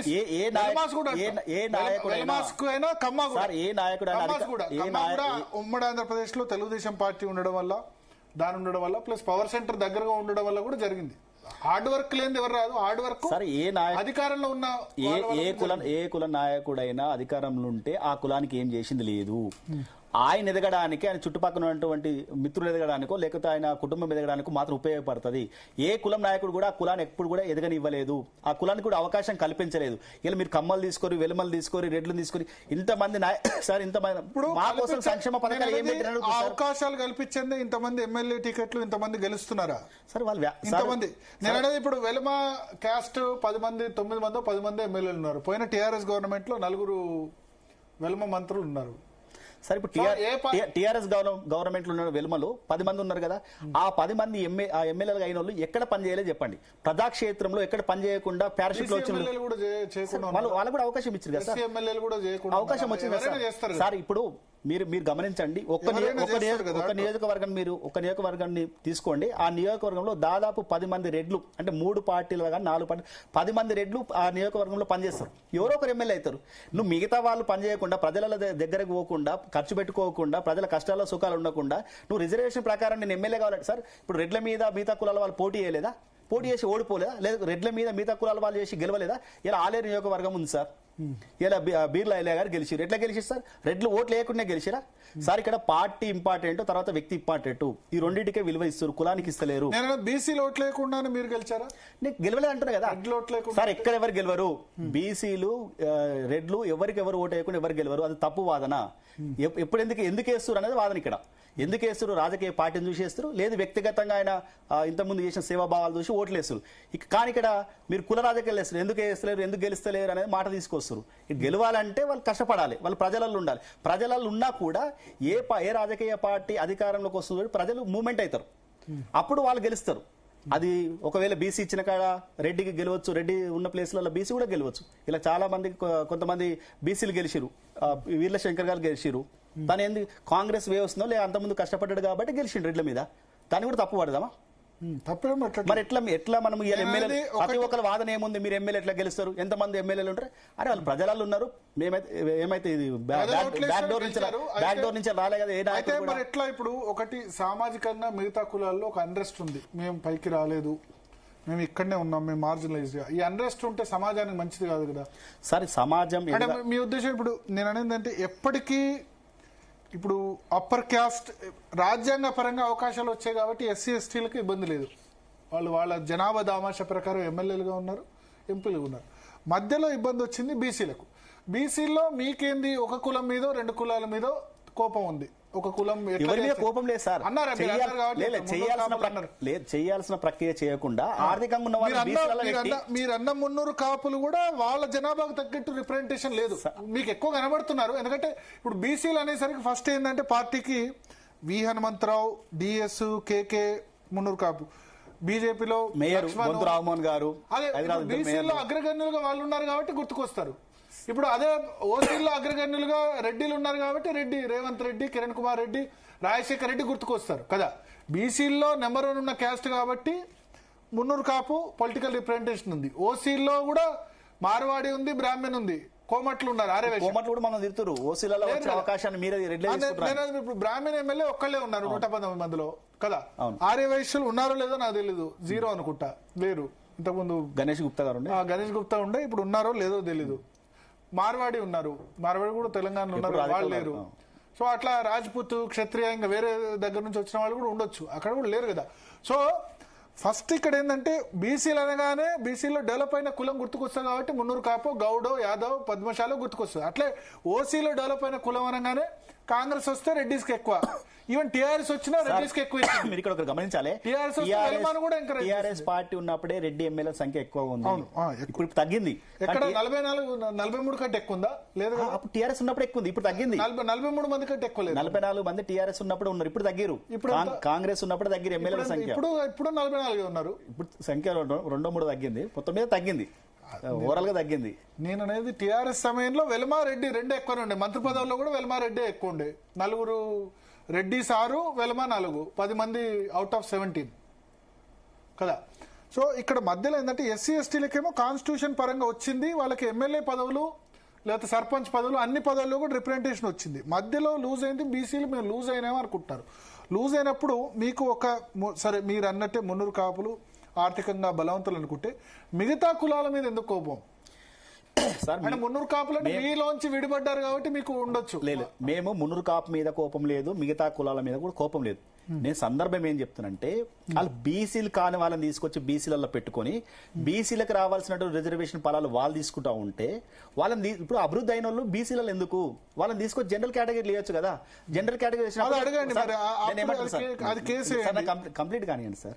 ఇప్పుడు వాళ్ళు 300 కాపులు తీసుకొచ్చిన రిజర్వేషన్ వాళ్ళు ఓసీకి వస్తే, జనరల్కి వస్తే ఎవరైతే 300 కాపులు అనుభవిస్తారో వాళ్ళు మిగతా కులాలకు అవకాశం వస్తుంది కదా, బీసీలకు అవకాశం వస్తుంది, ఎంబీసీలకు అవకాశం వస్తుంది కదా. నేనంటే ఆర్థికంగా సార్ అంతెందుకు సార్, ఆర్థికంగా స్థితిగతులను బట్టి ఆర్థికంగా వెనుకబాటు ఉన్న రిజర్వేషన్లు ఇవ్వండి, ఆర్థికంగా ఎదిగిన తీసుకుపోయి జనరల్ కోటా లేదు. ఏ కులమైనా సరే, ఏ కులంలో అయినా సరే ఆర్థికంగా అసమానతలకు దూరం ఉన్న వాళ్ళందరూ తీసుకొచ్చి జనరల్ కోటా ఇద్దాం. ఆర్థికంగా వెనుకబడి ఎవరైతే ఉన్నారో వాళ్ళని రిజర్వేషన్లు ఇద్దాం. ఎందుకంటే ఈ దేశం అభివృద్ధి చెందాలన్నా, ఈ రాష్ట్రం అభివృద్ధి చెందాలన్నా పేదవానికి ఆ ఫలాలు తగ్గాలి. సరే అలా ఒక పెద్ద అయితే ఒకటి మీరు ఆర్థిక పరంగా రిజర్వేషన్స్ ఇవ్వాలని అంటున్నారు, చెప్పడానికి బానే ఉంది. కానీ కాన్స్టిట్యూషన్ రాజ్యాంగ పరంగా సాధ్యమవుతుందా? సార్ సాధ్యం కావాలంటే మరి ఇనిషియేషన్ మీరే తీసుకోవాలి. లీడర్షిప్ రెడ్డిస్దే ఉంది సార్. కాన్స్టిట్యూషన్ ఇప్పుడు లీడర్షిప్ రెడ్డిసే ఉంది. కాన్స్టిట్యూషన్ ఎప్పుడైనా పరిస్థితులను బట్టి అవసరాలను బట్టి మారుస్తా ఉంటాం, మారుస్తాయి. మరి అవకాశం ఉంది కదా సార్. ఎన్నిసార్లు మార్చినాం సార్, ఎన్ని అవసరాల కోసం మార్చినాం. ఇది మార్చడం తప్పేముంది? రెడ్లనే కాదు, దేశం మొత్తం మారాలి కదా సార్. ఇప్పుడు ఆర్థిక ఎన్ని సంవత్సరాలు ఇట్లా రిజర్వేషన్లు ఇచ్చుకుంటూ పోదాం, ఇంకా మన దేశం అభివృద్ధి చెందుతుంది అనే మాట విందాం. ఇంకా ఈడబ్ల్యూఎస్ వచ్చిన తర్వాత ఈ క్వశ్చన్ కి అర్థం లేదంటారు. ఎందుకు లేదు సార్? ఈడబ్ల్యూఎస్ వచ్చిన తర్వాత 10% ఎకనామికల్లీ వీకర్ సెక్షన్ కూడా వచ్చాయి కదా సార్. ఈ రాష్ట్రంలో ఓసీలు 18% ఈడబ్ల్యూఎస్. మిగతా రాష్ట్రంలో నార్త్ సైడ్ 35-40% మరి అక్కడ కూడా తగ్గినట్టే కదా. ఇప్పుడు 40% ఉన్నారు సార్. ఇప్పుడు ఈ చర్చ ఇంకో క్వశ్చన్ వేస్తారు సార్. ఇలా ముస్లింల జనాభా ఎంత, వాళ్ళకి రిజర్వేషన్ జనాభా ఎంత ఇస్తారు? ఇంకా 10 సంవత్సరాల తర్వాత ముస్లింల జనాభా పెరిగితే రిజర్వేషన్లు ఇస్తారా? జనాభా ప్రకారం రిజర్వేషన్లు అన్నప్పుడు మరి ముస్లింలకు రిజర్వేషన్లు ఇస్తారా? జనాభా పెంచుతారా? అట్లా రిజర్వేషన్ పెంచుతారా? మరి చెప్పండి, అది కూడా స్పష్టంగా చెప్పండి దేశానికి. ఒకవైపు ఈ దేశం అందరూ కూడా ముస్లింలకు రిజర్వేషన్లు వద్దు, వాళ్ళకి ఎందుకని అడుగు క్వశ్చన్ వేస్తారు కదా. ఇలా ఏమో కొంతమంది ఏమంటారు, ఇలా జనాభా పెరిగింది కాబట్టి మాకు రిజర్వేషన్ పెంచాలంటారు కదా. మరి ఈ రోజు ఉన్నటువంటి జనాభా ప్రకారం ముస్లింలకు 4% ఇస్తారు. 10 సంవత్సరాల తర్వాత ముస్లింల జనాభా పెరిగితే వాళ్ళకి రిజర్వేషన్ కల్పిస్తారా? జనాభా ప్రకారం ఇద్దామా? అంటే ఆర్థిక స్థితిగతులు మన దగ్గర ఉంది ముస్లిం బీసీ, మిగతా చాలా రాష్ట్రాలు లేదు. దానిలో కూడా వెనుకబడిన వర్గాల ముస్లింసే ఉన్నాయి, యూపీలో, గుజరాత్ లో. మన దగ్గర 90% ముస్లింస్ కి రాజశేఖర రెడ్డి బీసీ ప్రకారం ఇచ్చారు. ఇస్తున్నాం కదా సార్. రేపు జనాభా పెరుగుతుంది. చాలా మంది తెలియదు, అంటే చాలా మంది తెలియదు. ఈడబ్ల్యూఎస్ రిజర్వేషన్స్ లో వేరే రాష్ట్రాల్లో ముస్లింస్ కూడా కవర్ అవుతారు, చాలా మందికి తెలీదు. అంటే యూపీలో లేదా గుజరాత్ లో ఈడబ్ల్యూఎస్ రిజర్వేషన్ నేను ఎస్సీనైనా బీసీనైనా నా రిజర్వేషన్ వదులుకొని జనరల్ కేటగిరీ అయినప్పుడు కంపల్సరీ ఇంప్లిమెంట్ అవుతుంది.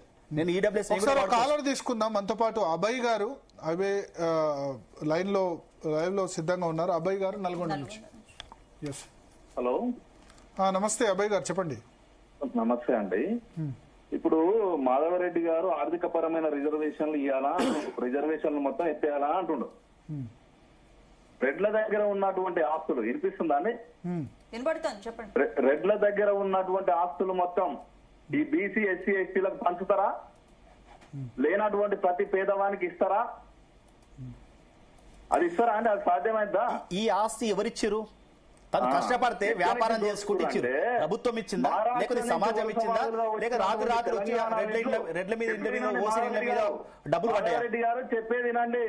ఈ ఆస్తులు ఎక్కడి నుంచి మీకు వచ్చినాయంటే మహారాష్ట్ర నుంచి వలసవాదులుగా వచ్చినటువంటి ఇక్కడికి వచ్చి రెడ్లు మీరు ఇక్కడ వలస వచ్చిరు. ఈ భూమి పుత్రులు అయినటువంటి బీసీ, ఎస్సీ, ఎస్టీల రక్త మాంసాలను దోచుకొని ఇవాళ మీకు ఆస్తులు వచ్చినాయి. ఎవరు రక్త మాంసాలను దోచుకోలేదు.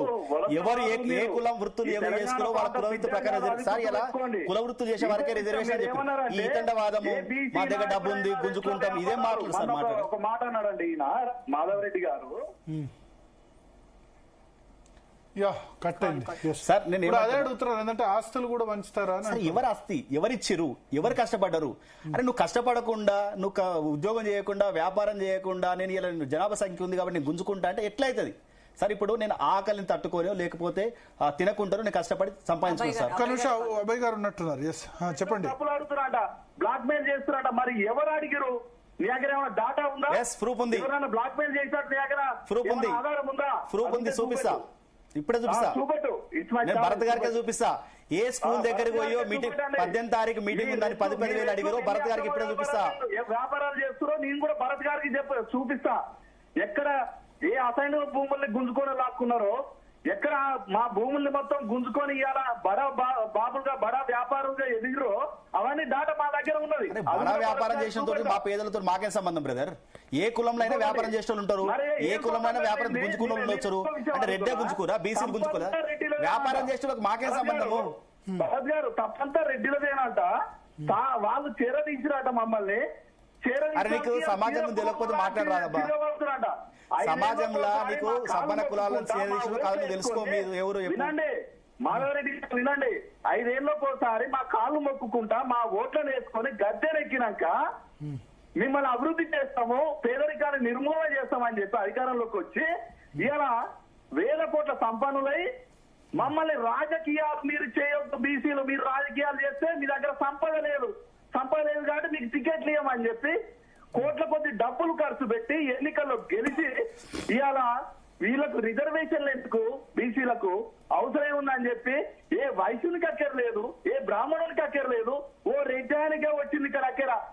అంటే నువ్వు రెడ్డి ఆయన ఆ కోర్టుకు కేసు పోయినని చెప్పాక బా నువ్వు సమస్య చెప్పు. రెడ్డి ఆయన వేస్తాడు, కోమటాయన కూడా వేస్తాడు, కోమటాయన కూడా వేసాడు, వెల్మాయన కూడా కేసు వేసాడు. మీకు తెలియకపోతే చెప్తా కానీ ఎవరు చెప్పారు? వెల్మాయన కూడా వేసాడు. రెడ్డి గారు నాకు 42% బీసీ కూడా వేసాడు. రిజర్వేషన్ వస్తే మీకెందుకు నొప్పి అంటున్నా. నువ్వు భారత రాజ్యాంగాన్ని నమ్ముతావు కదా. రిజర్వేషన్ వస్తే మీకెందుకు నొప్పి, మీకెందుకు ఆకలి, ఎవరికి నొప్పి? మీరెందుకు పరుచుకుంటలేరు? సంఖ్య భారీ ఉస్ని ఇస్తే దారి అని ఎవరి జనాభా ఎంతో వారి మాట అంటున్నట్టు బీసీల జనాభా ప్రకారం రిజర్వేషన్లు ఇవ్వరు. బీసీలలో ఆర్థికంగా సామాజికంగా వెనుకబడిన వాళ్ళకి మాత్రమే రిజర్వేషన్లు. మీరు అది కూడా తెలియకపోతే ఇప్పుడు మీరు స్పష్టంగా చెప్పండి అబ్బా, రేపు 10 సంవత్సరాలకు ముస్లిం జనాభా పెరుగుతుంది, మీరు అప్పుడు రిజర్వేషన్ అంతే ఇద్దామా? ఇలా 10 సంవత్సరాల తర్వాత బీసీ రిజర్వేషన్ ముస్లిం జనాభా పెరుగుతుంది, అప్పుడు రిజర్వేషన్ ఇద్దామా? మీ యొక్క సంపదను ఎవరి సంపద? ఎవరిచ్చి సంపద? అది చేతనైతే మీకు ఎవరిచ్చి సంపద? ఇదేం ఆర్గ్యుమెంట్ అబ్బా? ఎవరిచ్చిన సంపద అంటున్నా? ఎవరికి ఇచ్చిన సంపద? ఈ పేద ప్రజల, ఈ బడుగు బలహీన వర్గాల సంపద దోచుకోండి. ఆ పేద వర్గాలలో, ఆ బడుగు బలహీన వర్గాలలో మేము కూడా ఉన్నాము. ఆ పేద వర్గాలలో, ఆ బడుగు బలహీన వర్గాలలో మేము కూడా ఉన్నాము. కులంలో ఒక ఎమ్మెల్యే ఉన్నది మాత్రం ఆర్థికంగా ఉన్నట్టు కాదు. నువ్వు ఉంటే నీ తోటి వాని ఆకలి అవుతుంటే, వానికి అన్నం పెడుతుంటే వాని అన్నాన్ని గుంజుకునే వ్యక్తి ఎవరు తోటివాడు? అరే మీ కులంలో బీసీలు కానోళ్ళు వచ్చి బీసీలు మీ సంక్షేమ పథకాల వాటాలు తీసుకుంటారు, మీరు సపరేలే గానీ. నాకు రాజ్యాధికారం లేదు, సర్పంచ్ల మింగ్ కాలేదు, ఎంపీటీసీల మింగ్ కాలేదు, జెడ్పీటీసీలం కాలేదు, జెడ్పీ చైర్మన్లం కాలేదు, ఇంకా పంచాయతీ ఎమ్మెల్యే అయిన వాళ్ళు, మంత్రులు అయిన వాళ్ళు, జెడ్పీ చైర్మన్లు అయిన వాళ్ళు జాతులు ఉన్నాయండి. ఇప్పుడిప్పుడే మేము మేల్కొని ఎంబీసీ జాతులకు మీరు ఏం చేసి చెప్పండి. మీ బీసీ నాయకత్వం ఎంబీసీ జాతులకు ఏం చేసి చెప్పండి. బాధ అంటున్నా. ఇప్పుడు ఎంబీసీ కులాలకు ఒడ్డరి కులం ఉంది, మా ఒడ్డరి కుల సోదరులకు మీ బీసీ నాయకులు ఏం చేసి చెప్పండి, ఏడ అవకాశం కల్పించారు చెప్పండి. ఇప్పుడు భరత్ గారు ఏం చెప్పారు? 50% బీసీ జనాభాలో 50% ఉన్నటువంటి 5 కులాలు మాత్రమే, 5 కులాలే 50% ఉన్నాయి, మిగతా కులాలు 50% ఉన్నాయి. మరి 95% మీ 5 కులాలు తీసుకొని మిగతా 50% ఉన్నటువంటి బీసీలకు 5% ఇచ్చిరు. ఇలా సాకరులకు, మందలకు, కుమ్మరులకు, కమ్మరులకు, ఒడ్డరులకు ఇలా రిజర్వేషన్లు ఇవ్వలేదు మీరు. మీ కులంలో ఓసీలు వచ్చి మీ కులంలో చేరితే వాళ్ళకి రిజర్వేషన్ ఇస్తారు తప్ప మీ కులంలో ఉన్నటువంటి ఎంబీసీలకు రిజర్వేషన్ గురించి మీరు మాట్లాడతలేరు ఇప్పుడు కూడా. మేము మరి ఎందుకు అడగరు? వీళ్ళు బీసీలే కాదు, మా పొలాలు వీళ్ళు పొందుతా ఉన్నారు, మా పొలాలు వీళ్ళు తింటారు, వీళ్ళు ఎందుకు ఉండాలని క్వశ్చన్ ఎందుకు వేస్తలేవు? ఇప్పుడు నేను రిజర్వేషన్ ఆపినని మీరు అడుగుతా ఉన్నారు. మరి మీ పొలాలు తినటోళ్ళను వీళ్ళు మాకు సంబంధం లేని వాళ్ళు వచ్చి మా పొలాలు తింటుంటే వీళ్ళు మా దగ్గర ఎందుకు ఉండాలి, మా క్లాసులు ఎందుకు ఉండాలి అడగట్లేదు. ఓకే, ఇంకో కాలర్ సిద్ధంగా ఉన్నారు. సైదిరెడ్డి గారు సూర్యాపేట నుంచి. ఎస్ సైదిరెడ్డి గారు నమస్తే అండి. నమస్తే. ఇప్పుడు ఈ కులాల పంచాయతీ 42% రిజర్వేషన్, ఈ కులాల పంచాయతీ పెట్టిందే రెడ్డి, రేవంత్ రెడ్డి. అసలు ఈ కులాల పంచాయతీ ఇంత ముందు ఉన్నాయా? అసలు ఏ ఉద్దేశంతో సాధ్యం కాదు, ఈ కొద్ది టైంలో సాధ్యం అయ్యేదని ఇప్పుడు ఈయనకి ఈ కొద్ది టైంలో 42% రిజర్వేషన్ అనేది సాధ్యం అయిద్దా? అంటే మీరు ఇవ్వడానికి సపోర్టా వ్యతిరేకమా 42% రిజర్వేషన్ ఇచ్చేందుకు? 42% బీసీలకు వచ్చే రిజర్వేషన్ అనేది సపోర్ట్. నిన్న వెంకటరమణారెడ్డి గారు మీ డిబేట్ చూస్తున్నా, అది చాలా కేటగిరీగా చెప్తున్నారు. కులాల గురించి కాదు, ఆర్థికంగా. ఇప్పుడు నేనే ఉన్నాయండి, 4 ఎకరాలు నాకున్నది. మా ఒక అమ్మాయి బీటెక్ 3rd ఇయర్ చదువుతుంది, ఇంకో అమ్మాయి 2nd ఇయర్ చదువుతుంది. ఇద్దరు కలిసి ఇయర్లీ మినిమం ఖర్చు వాళ్ళ ఖర్చు 4 లక్షల పైన ఉంది. నా పంట 4 ఎకరాలు. ఏ అప్లకాడికి పోవాల్సిందే కదా. ఒకవేళ అంటే కౌలు చేసుకుంటున్నావు, నా బాధ నేను పడుతున్నా.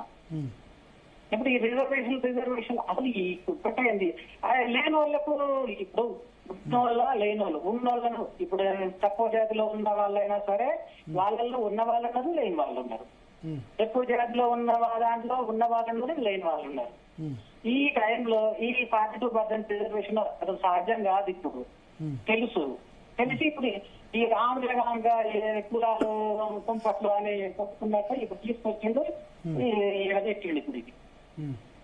అంటే పార్టీ ఇప్పుడు నిర్ణయం, రాహుల్ గాంధీ అక్కడ జిత్ని ఆబాది ఉత్ని భాగదారి అన్నాడు. పార్టీ నిర్ణయం ప్లస్ ఆయన చరిత్రలో నిలిచిపోవాలనుకుంటున్నాడు రేవంత్ రెడ్డి. బీసీలకు 42% గ్రౌండ్ లెవెల్ లో చేయాలి కదా. గ్రౌండ్ నుంచి ఇప్పుడు తమిళనాడు 60% అబౌవ్ ఉందని అంటున్నారు కదా. అవును, వాళ్ళు ఏ రకంగా చేసిరో స్టడీ చేయమని. వాళ్ళు ఏ రకంగా అసలు వాళ్ళకి ఏ విధంగా సాధ్యం. తమిళనాడులో ఒకటి చెప్పాలి ఏంటంటే, తమిళనాడులో ఒక బ్రాహ్మిన్స్ తప్ప అందరూ బీసీలు. సార్ ఇంకో 20% ఎంబీసీలకు ఇచ్చారు. అక్కడ 94లో సుప్రీంకోర్టు కూడా నేను రివ్యూ చేస్తాను. మళ్ళీ 94లో సుప్రీంకోర్టు కూడా ఏదైతే 9th షెడ్యూల్ పెట్టినామో దాన్ని రివ్యూ చేస్తాను. ఇక్కడ నుంచి పోయిన రెడ్డిలు ఇక్కడ నుంచి చేస్తారు. లేదు, ఇక్కడ నుంచి ఇక్కడ రెడ్డిలు, కమ్మలు, కాపులు 1947 బిఫోర్ పోయిన వాళ్ళంతా కూడా అక్కడ బీసీలే. ఇప్పుడు పోతే ఓసీలు అవుతున్నారు, కానీ పాత పోయిన వాళ్ళంతా కూడా ఇప్పుడు కూడా 9వ షెడ్యూల్ పెడితే అయితే అని అబద్ధం చెప్తా ఉన్నారు.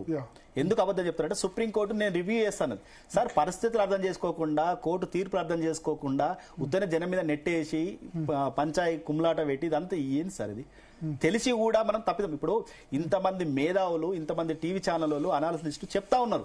చెప్పినా కూడా అది నువ్వు ఏ రకంగా చేయాలనో రూపకల్పన చేయకు, అది జరగకుండా ఇప్పుడున్న పరిస్థితుల్లో 50% దాటొద్దు అనేది స్పష్టంగా అర్థమవుతున్నాక ఇంకా ఎంతసేపు లాగదీసుడు ఈ కులాల మధ్యలో పంచాయతీ పెట్టి ఇప్పుడు తమ్ముడు మిత్రుడు కాలర్ అన్నాడు మీ ఆస్తులు ఇస్తారు. ఎవరు ఆస్తులు ఎవరిస్తారు సార్? ఎవరు సంపాదించుకున్న ఆస్తులు వాళ్ళకు ఉంటాయి. నేను కష్టపడకుండా నేను సంపాదించుకున్న ఆస్తులు కష్టపడి సంపాదించుకున్న ఆస్తులు అంటే ఒకటి ఏంటంటే, ఇప్పుడు పాత కాలంలో ల్యాండ్స్ అన్ని కూడా రెడ్డి, వెలమ, బ్రాహ్మణ, కమ్మ దగ్గర ఉండడానికి ఒక చారిత్రక రీజన్ ఉంది కదా. కారణంగా పనిచేయడము, లేకపోతే దీన్ని ఇప్పుడు కొత్తవాళ్ళుగా ఉండడం వల్ల వచ్చే అప్పర్ కాస్ట్ గా ఉండడం వల్ల ల్యాండ్స్ అన్ని అడ్వాంటేజ్ గా వచ్చాయి. సార్ మేము బలైన వర్గాల దగ్గర రెడ్ల ఆ రోజు మా యొక్క వృత్తి ఇప్పుడు కాదు సార్, స్వతంత్రానికి పూర్వం ఉన్న ల్యాండ్స్. నేను స్వాతంత్రం గురించి మాట్లాడా సార్. నాకు తెలివచ్చిన గురించి 84 నుంచి మాట్లాడతా సార్. మాదొక ముస్లిం ల్యాండ్. మా ఊర్లో ముస్లింల దగ్గర కూడా చాలా ల్యాండ్ ఉంది. చెప్తా సార్, నేను చెప్తాను. హైదరాబాద్ చుట్టూ మర్చిపోయిన క్యాస్ట్ రెడ్డి, వెలమ, కమ్మ, బ్రాహ్మణ, ముస్లిం దగ్గరే ఎక్కువ ల్యాండ్. అదే చెప్తున్నా సార్. ఇప్పుడు మేము పుట్టిన తర్వాత మా నాన్న ముస్లింల దగ్గర పనిచేసిండు. వాళ్ళు పోతూ మాకు ఇచ్చిపోయారు. ఏదో అప్పుడు 5,000కో 10,000కో 2,000కో ఎకర లెక్కలు ఇచ్చిపోయారు. ఇలా దాదాపు ₹1,00,00,000 అయింది. మా దగ్గర ఉన్నట్ట సార్ అప్పుడు ఆస్తి? ఇప్పుడు ఆస్తి మా దగ్గర ఉన్నట్ట? ఆ రోజు మేము వాళ్ళ దగ్గర ఊడిగం చేస్తున్నాం, పని చేస్తున్నాం, లేక వ్యవసాయదారులం, ఖాళీ ఉన్న భూములు వ్యవసాయం చేస్తున్నాం. ఆ రోజు మా వృత్తే వ్యవసాయం. అప్పుడు భూములకు విలువ లేదు సార్. ఆ రోజు భూముల మార్కెట్లో విలువ లేదు. కేవలం ఎవరైతే ఏవే వృత్తి, ఇప్పుడు సార్ మా బోడుప్పల్ ఉంటది, బోడుప్పల ఎస్సీ మాల ఉంటది, వాళ్ళకి 100 ఎకరాలు ఉన్నాయి సార్. అంటే రాష్ట్రంలో మాలందరూ కూడా 100 ఎకరాలు ఉంటే వాళ్ళ ఆస్తి పరులా సార్? గొల్లోళ్ళు ఉంటారు, వాళ్ళకు గుట్టలు ఇస్తారు. ఆ రోజు గొర్రెలు మేపుకోవడానికి 50 ఎకరాలు 100 ఎకరాలు గుట్టలు ఇచ్చిరు. ఎందుకంటే వాళ్ళ వృత్తి అది. అప్పుడు ఎవరు ఏ పొలం మీద కూడా ఎవరు కూడా అజమాయిషి లేదు. ఎప్పుడైతే స్వాతంత్రం వచ్చిన తర్వాత 56లో లెక్కలు చేసిన తర్వాత అప్పుడు నీకు పాస్బుక్లు అవన్నీ ఇవ్వడం జరిగింది. 56లో పాస్బుక్లు ఇచ్చినప్పుడు నువ్వు ఏ భూమిని నువ్వు సాగు చేస్తున్నావు, ఏ భూమిని నువ్వు అనుభవిస్తున్నావు సార్. అప్పుడు మాకు బర్రెలు ఉన్నాయి కాబట్టి మేపుకోవడానికి 20 ఎకరాల ఇట్లా కంచె లెక్కలు మేపుతుంటివి. 56లో నీకు భూమి పాస్బుక్లు ఇచ్చేటప్పుడు ఇది ఎవరిది అంటే పలానా భూమి మేపుకుంటాడు, ఇక్కడ బర్రెలు మేపుకుంటాడు కాబట్టి ఆయనది. అట్లా వృత్తిపరంగా వచ్చింది తప్ప ఇప్పుడు ఎవరి ఆస్తులు ఎవరికి ఇవ్వాలన్నా పంచాయతీ అవుతుంది. ఎవరి ఆస్తులు ఎవరు ఇవ్వరు సరే. అయితే ఒకటి ఏంటంటే, పేదవాడుగానే ఉండిపోతున్నాడు, పెద్దవాడు ఇలా ఎవరి తప్పు? 70 సంవత్సరాలు రిజర్వేషన్ ఇచ్చినా కూడా పేదవాడిని అభివృద్ధి చేసుకోకపోవడంలో ఎవరు తప్పది?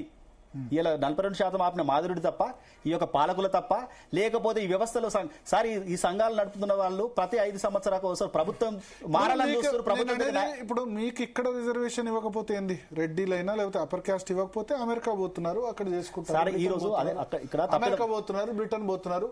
ఇప్పుడు ఈ క్యాస్ట్ కమ్మ అయినా రెడ్డి అయినా అమెరికాలో ఎక్కువ ఉన్నారు. ఎందుకు పోతురు? అమెరికాకి ఎందుకు పోతురు? ఇక్కడ రిజర్వేషన్ల అవకాశం రాకపోతే ఇబ్బంది కాదు, డబ్బులు ముఖ్యంగా సార్. ఇలా తల్లిదండ్రులు వదిలిపెట్టి ఇక్కడ తండ్రి చచ్చిపోయినా కూడా కొడుకు రావడం లేదు సార్. మనిషి డబ్బులు ముఖ్యంగా సార్, మానవత్వాలు ముఖ్యం. ఇలా మేము తల్లిదండ్రులకు ముఖం చూసుకోవడానికి కూడా నోచుకోలేకపోతున్నాం సార్. ఇక్కడ ఈ దేశంలో అవకాశాలు లేవు కాబట్టి, టాలెంట్ ఉన్న అవకాశాలు లేవు కాబట్టి విదేశాలకు పెట్రోల్ పంపులలో, హోటళ్లలో పనిచేసుకుంటున్నాం సార్. గొప్పగా చెప్పుకుంటున్నాం మేము అమెరికా ఉంటున్నామని, కానీ హోటళ్లలో ఇలా పెట్రోల్ బంకులలో పనిచేస్తున్నారు సార్. సరే ఇది మనము అమెరికాలో ఒక వ్యక్తి ఒక నాయకత్వం వహించో లేకపోతే ఒక గొప్పవాడైతే తనకు ప్రశంస చేసేటప్పుడు అరే మా రాష్ట్రపోడు, మా కులపోడు అని మనం గొప్పగా చెప్పుకుంటాం. మరి ఆయనకున్న టాలెంట్ ఇక్కడ మనం ఎందుకు వినియోగించుకోలేకపోతున్నాం? సార్ ఇలా రిజర్వేషన్ వ్యవస్థలో ఎంతమంది విదేశాలకు పోయి చదువుకుంటా ఉన్నారు, ఇక్కడ మంచి మంచి కాలేజీలలో అవకాశం రాకపోవడం వల్ల ఎంతమంది నష్టపోతా ఉన్నారు, అది మాట్లాడారు సార్. సార్ నేను అడుగుతా ఉన్నా, ఓసీ విద్యార్థులు ఎందుకు ఫీజు ఎక్కువ కట్టాలి? ఇప్పుడు మేము ఒకటే ఎగ్జామ్ రాస్తాం, ఆ ఎగ్జామ్కు నేను ఎందుకు ఫీజు ఎక్కువ కట్టాలి? ఎవరో ఎమ్మెల్యే అయితే ఎవరికో ఆస్తి డబ్బులు ఉంటే నేను పేదవాడిగా నాకు ఎందుకు అవకాశం ఇవ్వాలి? సార్ ఇంకొక విషయం సార్, ఇలా రెడ్లంతా ఓసీలంతా కూడా ఆర్థికంగా ఉన్నారు, బలపుష్టి. మరి ఎస్ఐ ఉద్యోగాలకు మేమేమో 27 సంవత్సరాలకి రిటైర్ అవుతున్నాం, 28 సంవత్సరాలకు పోతే మాకు అవకాశం కల్పించదు. మరి ఆర్థికంగా లేని వాళ్ళు, బలపుష్టి లేని వాళ్ళు మనకు 27 సంవత్సరాల దాకా ఎట్లా అవకాశం, 37 సంవత్సరాల దాకా ఎట్లా అవకాశం ఇస్తారు సార్? మాకన్నా వయసులో వాళ్ళకి ఎట్లా అవకాశం ఇస్తారు సార్? మరి అంటే ఇలాంటి ఈ రిజర్వేషన్ వ్యవస్థలో అంతరాలు సృష్టించి అసలు రిజర్వేషన్ వ్యవస్థ చేసేటప్పుడే సరి అయినట్టు విధానం చేయాలి. మామూలుగా 5 ఏళ్ళు డిఫరెన్స్, ఎందుకు డిఫరెన్స్ సార్? ఇలా టెట్లో 120 మార్కులు సార్, మాకెందుకు 90 మార్కులు రావాలి? మిగతా కులాలకు మార్కులు వస్తే ఎట్లా ఒక మంచి విద్యార్థి ఎట్లా తయారు చేస్తారు సార్? ఇలా 70 మార్కులు వచ్చిన ఆయనేమో టెట్ పాస్ అంటావు, ఆయనకు ప్రభుత్వ ఉద్యోగం ఇస్తావు. 90 మార్కులకు ఉంటే 89 మార్కులు వచ్చినా కూడా నాకు ఉద్యోగం ఇవ్వవు. కానీ 70 మార్కులు ఏమో ఆ వ్యక్తి ఏమో మంచి చదువు చెప్తాడు, 89 మార్కులు వచ్చినట్టు వ్యక్తి చదువు చెప్పలేడా? మంచి విద్యార్థిని తయారు చేయలేడా? ఈ లోపం ఎందుకుంది అంటున్నా సార్. ఎవరైనా ఏ కులానికైనా కూడా ఆర్థికమైనటువంటి సంక్షేమ కాలర్ ఉన్నారు, సురేష్ యాదవ్ సిద్ధంగా ఉన్నారు. సురేష్ యాదవ్ గారు ఓజేసీ నుంచి. సురేష్ యాదవ్ గారు నమస్కారం సార్. నమస్తే సార్, ముందుగా ప్యానెల్లో ఉన్నటువంటి వారికి నమస్కారం.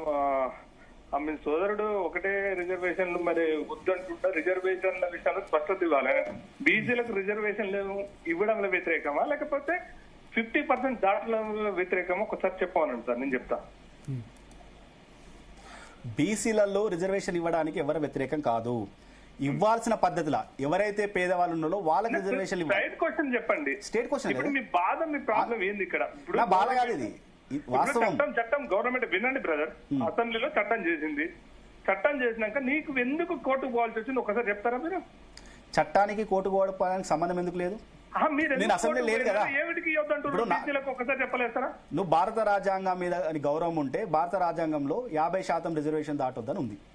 దాన్ని నాకు కోర్టుకు నాకు పోయే హక్కు ఉంది. ప్రతి కోర్టు ఇందిరా సహాని కేసు నేను అదే చెప్తున్నా. భారత రాజ్యాంగానికి సుప్రీంకోర్టుకు సత్సంబంధాలు ఉంటాయి. భారత రాజ్యాంగంలో ఏవైతే చేయలేదో సుప్రీంకోర్టు డైరెక్షనే భారత రాజ్యాంగం. అది గుర్తుపెట్టుకోవాలి. మీ భారత రాజ్యాంగం లేదు, పీఠిక లేదు అనేది కాదు.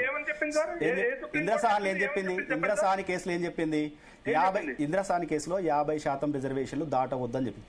ఏదైనా ఒక సందర్భంలో దాటాల్సి వస్తే కులాల సంఖ్య పెరగడం కన్నా ఆ కులాలు ఉన్నటువంటి పేదవాళ్ళు ఎంతమంది ఆ పేదవాళ్ళని గుర్తించి. సార్ ఒక విషయం, ఇంద్రసాన్ కేసు గురించి వర్తించిన 1992లో ఇంద్రసాన్ గారు కూడా ఏమని చెప్పింది సార్? ఎకనామికల్ బ్యాక్వర్డ్ వాళ్ళకు, ఎకనామికల్ బ్యాక్వర్డ్ క్లాసెస్ కూడా రిజర్వేషన్ ఇవ్వద్దని స్పష్టంగా చెప్పింది సార్. ఎక్కడ చెప్పింది? నువ్వు చదువు చూడాలి. అరే నువ్వు కోర్టు తీర్పునే కన్ఫ్యూజ్ చేస్తున్నావు బ్రదర్, నన్ను కన్ఫ్యూజ్ చేయను.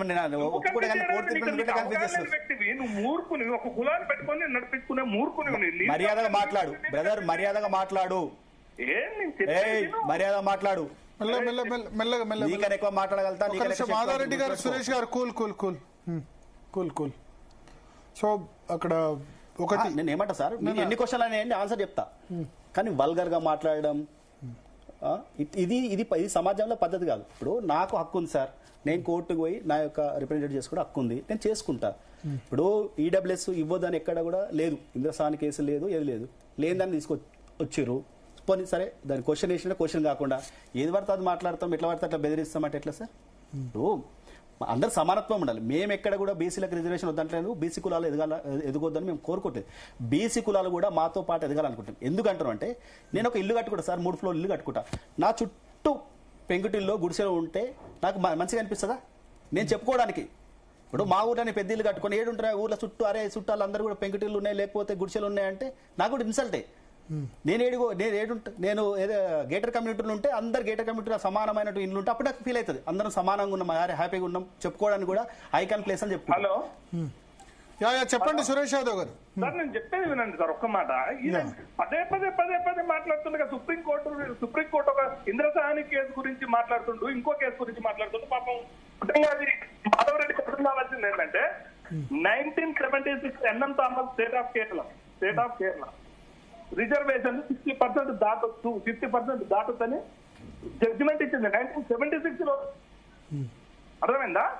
ఇవాళ కాదు, 1996 లో ఎన్ఎం థామస్ స్టేట్ ఆఫ్ కేరళలో 50% రిజర్వేషన్ దాటొద్దని సుప్రీంకోర్టే చెప్పింది. ఇదే ఇంద్రసాని కేసులో ఎకనామికల్ బ్యాక్వర్డ్ కు ఆర్థికంగా వెనుకబడినటువంటి వాళ్లకు రిజర్వేషన్లు ఇవ్వాల్సిన అవసరం లేదని స్పష్టంగా చెప్పింది. అవి కూడా మొన్న కూడా 1900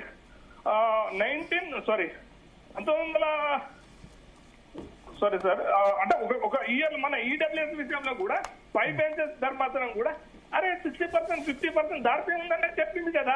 చెప్పినాక ఒకటే 50% దాటుతూ 50% దాటుతూ నేను కొట్ల అరే నీకు కొంచెం అన్న అవగాహన ఉన్నప్పుడు కేసు వేయాలనుకున్నప్పుడు నీకు ఒకటే నేను బీసీలకు వ్యతిరేకం అందుకనే చెప్తున్నాను చెప్పుకో తప్పలేదు. నువ్వు తప్పు మాట్లాడొద్దు, రుద్దొద్దు, కాపాడుతున్నట్టు రుద్దొద్దు, బంద్ చేయాలి ముందు. వినండి, రాజ్యాంగాన్ని ఈయన కాపాడుతున్నట్టు అరే ఒక్క కులం కూడా ఒక్క కులానికి ఇవ్వద్దని వేసేది ఎక్కడదండి? నీకేమైనా రాజ్యాంగం బాబా సాహెబ్ అంబేద్కర్ నియమించిన సంఘం అనేది లేకపోతే ప్రభుత్వం నియమించిన సంఘమా? ఒక కులానికి ఇవ్వద్దు ఇంకో కులానికి ఇవ్వాలని కోర్టుల కేసులు వేసుడు సరే వేసుకో కాదను. కాబట్టి రిజర్వేషన్ల గురించి పదే నీకు ఒక విషయం తెలుసో తెలియదు. ఆంధ్రాలో ఒక అటెండర్ పోస్ట్ కాడ గుంటూరులో పంచాయతీ చేసి తెలంగాణ ఉద్యమాన్ని సాగించడానికి కోసం ఒక తెలంగాణ వ్యక్తికి నువ్వు తెలంగాణ ఉద్యమంలో ఉన్నావు లేవు కానీ నువ్వు ఏడున్నావు తెలంగాణ ఉద్యమంలో గుర్తుపెట్టుకో. మాట్లాడు తెలంగాణ ఉద్యమంలో నువ్వు అడుగు యూనివర్సిటీలో నేను ఉన్నావు లేదు తెలుస్తాడు. నువ్వు వయాజ్ఞానం అనుకో, నేను వేరే మాట్లాడతా, నాకు కూడా మాటలు వచ్చి గుర్తుపెట్టుకో. నువ్వు అంతా యూట్యూబ్ లలో పెట్టుకొని ఫోన్ లో పెట్టుకొని పనికొస్తుంది తప్ప. సార్ ఈడబ్ల్యూఎస్ 10% రిజర్వేషన్ ఇచ్చినప్పుడు ఆర్ కృష్ణయ్య గారు కూడా కోర్టు కూడా జరిగింది. ఆ రోజు ఎందుకు 5 ఉన్నటువంటి జడ్జి ధర్మాసనం కూడా స్పష్టంగా ఈడబ్ల్యూఎస్ కోర్టు మీద చెప్పడం జరిగింది. సార్ ఆర్ కృష్ణయ్య గారు వేరు కదా, మీరు అడగండి, ఆర్ కృష్ణయ్య గారిని అడగండి, మీరు కోర్టు వేరా పోలు అడగండి ఎందుకు ఆ రోజు మరి మిమ్మల్ని. సార్ నేను చెప్పేది విన్నాక మీరు మాట్లాడండి ప్లీజ్. ఇప్పుడు ఎన్ఎం థామస్ కు కేరళ ఎన్ఎం థామస్ ఇచ్చిన జడ్జిమెంట్ కు నువ్వేం చెప్తావు చెప్పండి సార్. 1976 లో చెప్పింది 60% రిజర్వేషన్ దాటొచ్చు, 50% రిజర్వేషన్ మీరు నేను చెప్పుడు కాదబ్బా, అదేదో కోర్టుకి చెప్పండి అంటున్నా. ఇప్పుడు ఇక్కడ నేను మీరు భరత్ గారు నిలబెట్టుకోవడం కాదు కదా, నీ దగ్గర ఏ జడ్జిమెంట్ ఉందో ఆ జడ్జిమెంట్ లో బలం ఉంటే కోర్టుకి ఇవ్వండి. మాట్లాడకు. బీసీలకు రిజర్వేషన్లు వ్యతిరేకం, నేను బీసీలకు రిజర్వేషన్లు ఇవ్వడానికి నీ 43 మంది రెడ్డి ఎమ్మెల్యేలు ఇప్పుడు రాజీనామా చేసి తప్పుంటే సారీ మళ్ళీ చెప్పు. ఎమ్మెల్యేలు రెడ్డి ఎమ్మెల్యేలు ఉంటారు, 60 మంది ఉంటారు, నెక్స్ట్ ఇయర్ 60 మంది ఉంటారు. ప్రజాక్షేత్రంలో ప్రజల కోసం కష్టపడే వాళ్ళని గెలిపించుకుంటారు. రేపు నుంచి అదే పెడతాం. 60 స్థానాలలో ఖచ్చితంగా రెడ్లను సేవ చేయమని చెప్తాము. సేవ చేయకపోతే మీరు ఓడిపోతారని చెప్తాము. చేస్తా ఏడేపు ప్లేసు ఏడేపు. నేను దుబ్బాక ఉప ఎన్నికలో పోటీ చేసిన కార్తీక 300 వస్తే నాకు 900 ఓట్లు వచ్చినాయి. గుర్తుపెట్టుకో బ్రదర్. మీరు కొంచెం కూడా అవగాహన లేకుండా ఎవరికి అవగాహన లేదు. పేపర్లలో కటింగ్ చూసి కోర్టుకు పోయిన వాళ్ళు అంటే మీరు ఎంత వ్యతిరేకం చెప్పండి. నువ్వు అక్కడే సురేష్ గారు సార్ మీకు స్పష్టంగా చెప్పిన, ముందే చెప్పిన, కోర్టు ప్రభుత్వం హాలిడేస్ లలో పోతుంది కాబట్టి మేము ప్రిపేర్ అయ్యాం సార్. మాకు కోర్టులో కేసు వేసినప్పుడు మాకు ఎట్లా వేయాలో మేము కేసు ఎట్లా గెలవాలో మాకు తెలుసు సార్. ఒకటి మిత్రమా నీకు కోర్టు ఎట్లా గెలవాలో, నీకు కేసు ఎట్లా గెలవాలో నాకు టెక్నికల్ గా తెలుసు కాబట్టి నేను పోయినా. భారత రాజ్యాంగం కాపాడాల్సింది పార్లమెంట్, రాష్ట్రపతి, సుప్రీంకోర్టు. ఇది అర్థమైందా? సుప్రీంకోర్టు సుపీరియర్ కాదు. ఈ 3 కూడా కాపాడతాయి, రాజ్యాంగాన్ని కాపాడతాయి. వినండి 9 బెంచెస్ ఇంద్రసాని కేసులో ఎకనామికల్ బ్యాక్వర్డ్ క్లాసెస్ కు రిజర్వేషన్లు ఇవ్వద్దని స్పష్టంగా చెప్పింది. కానీ మొన్న 2019లో అదే 5 బెంచెస్ ధర్మాసనం యాక్సెప్ట్ చేసింది. ఇవ్వచ్చు తప్పే ఉంది అని చెప్పింది. ఇంకెక్కడదండి డిస్కషన్ ఎక్కడదండి? నీలాంటి మూర్ఖులు తీసుకొచ్చి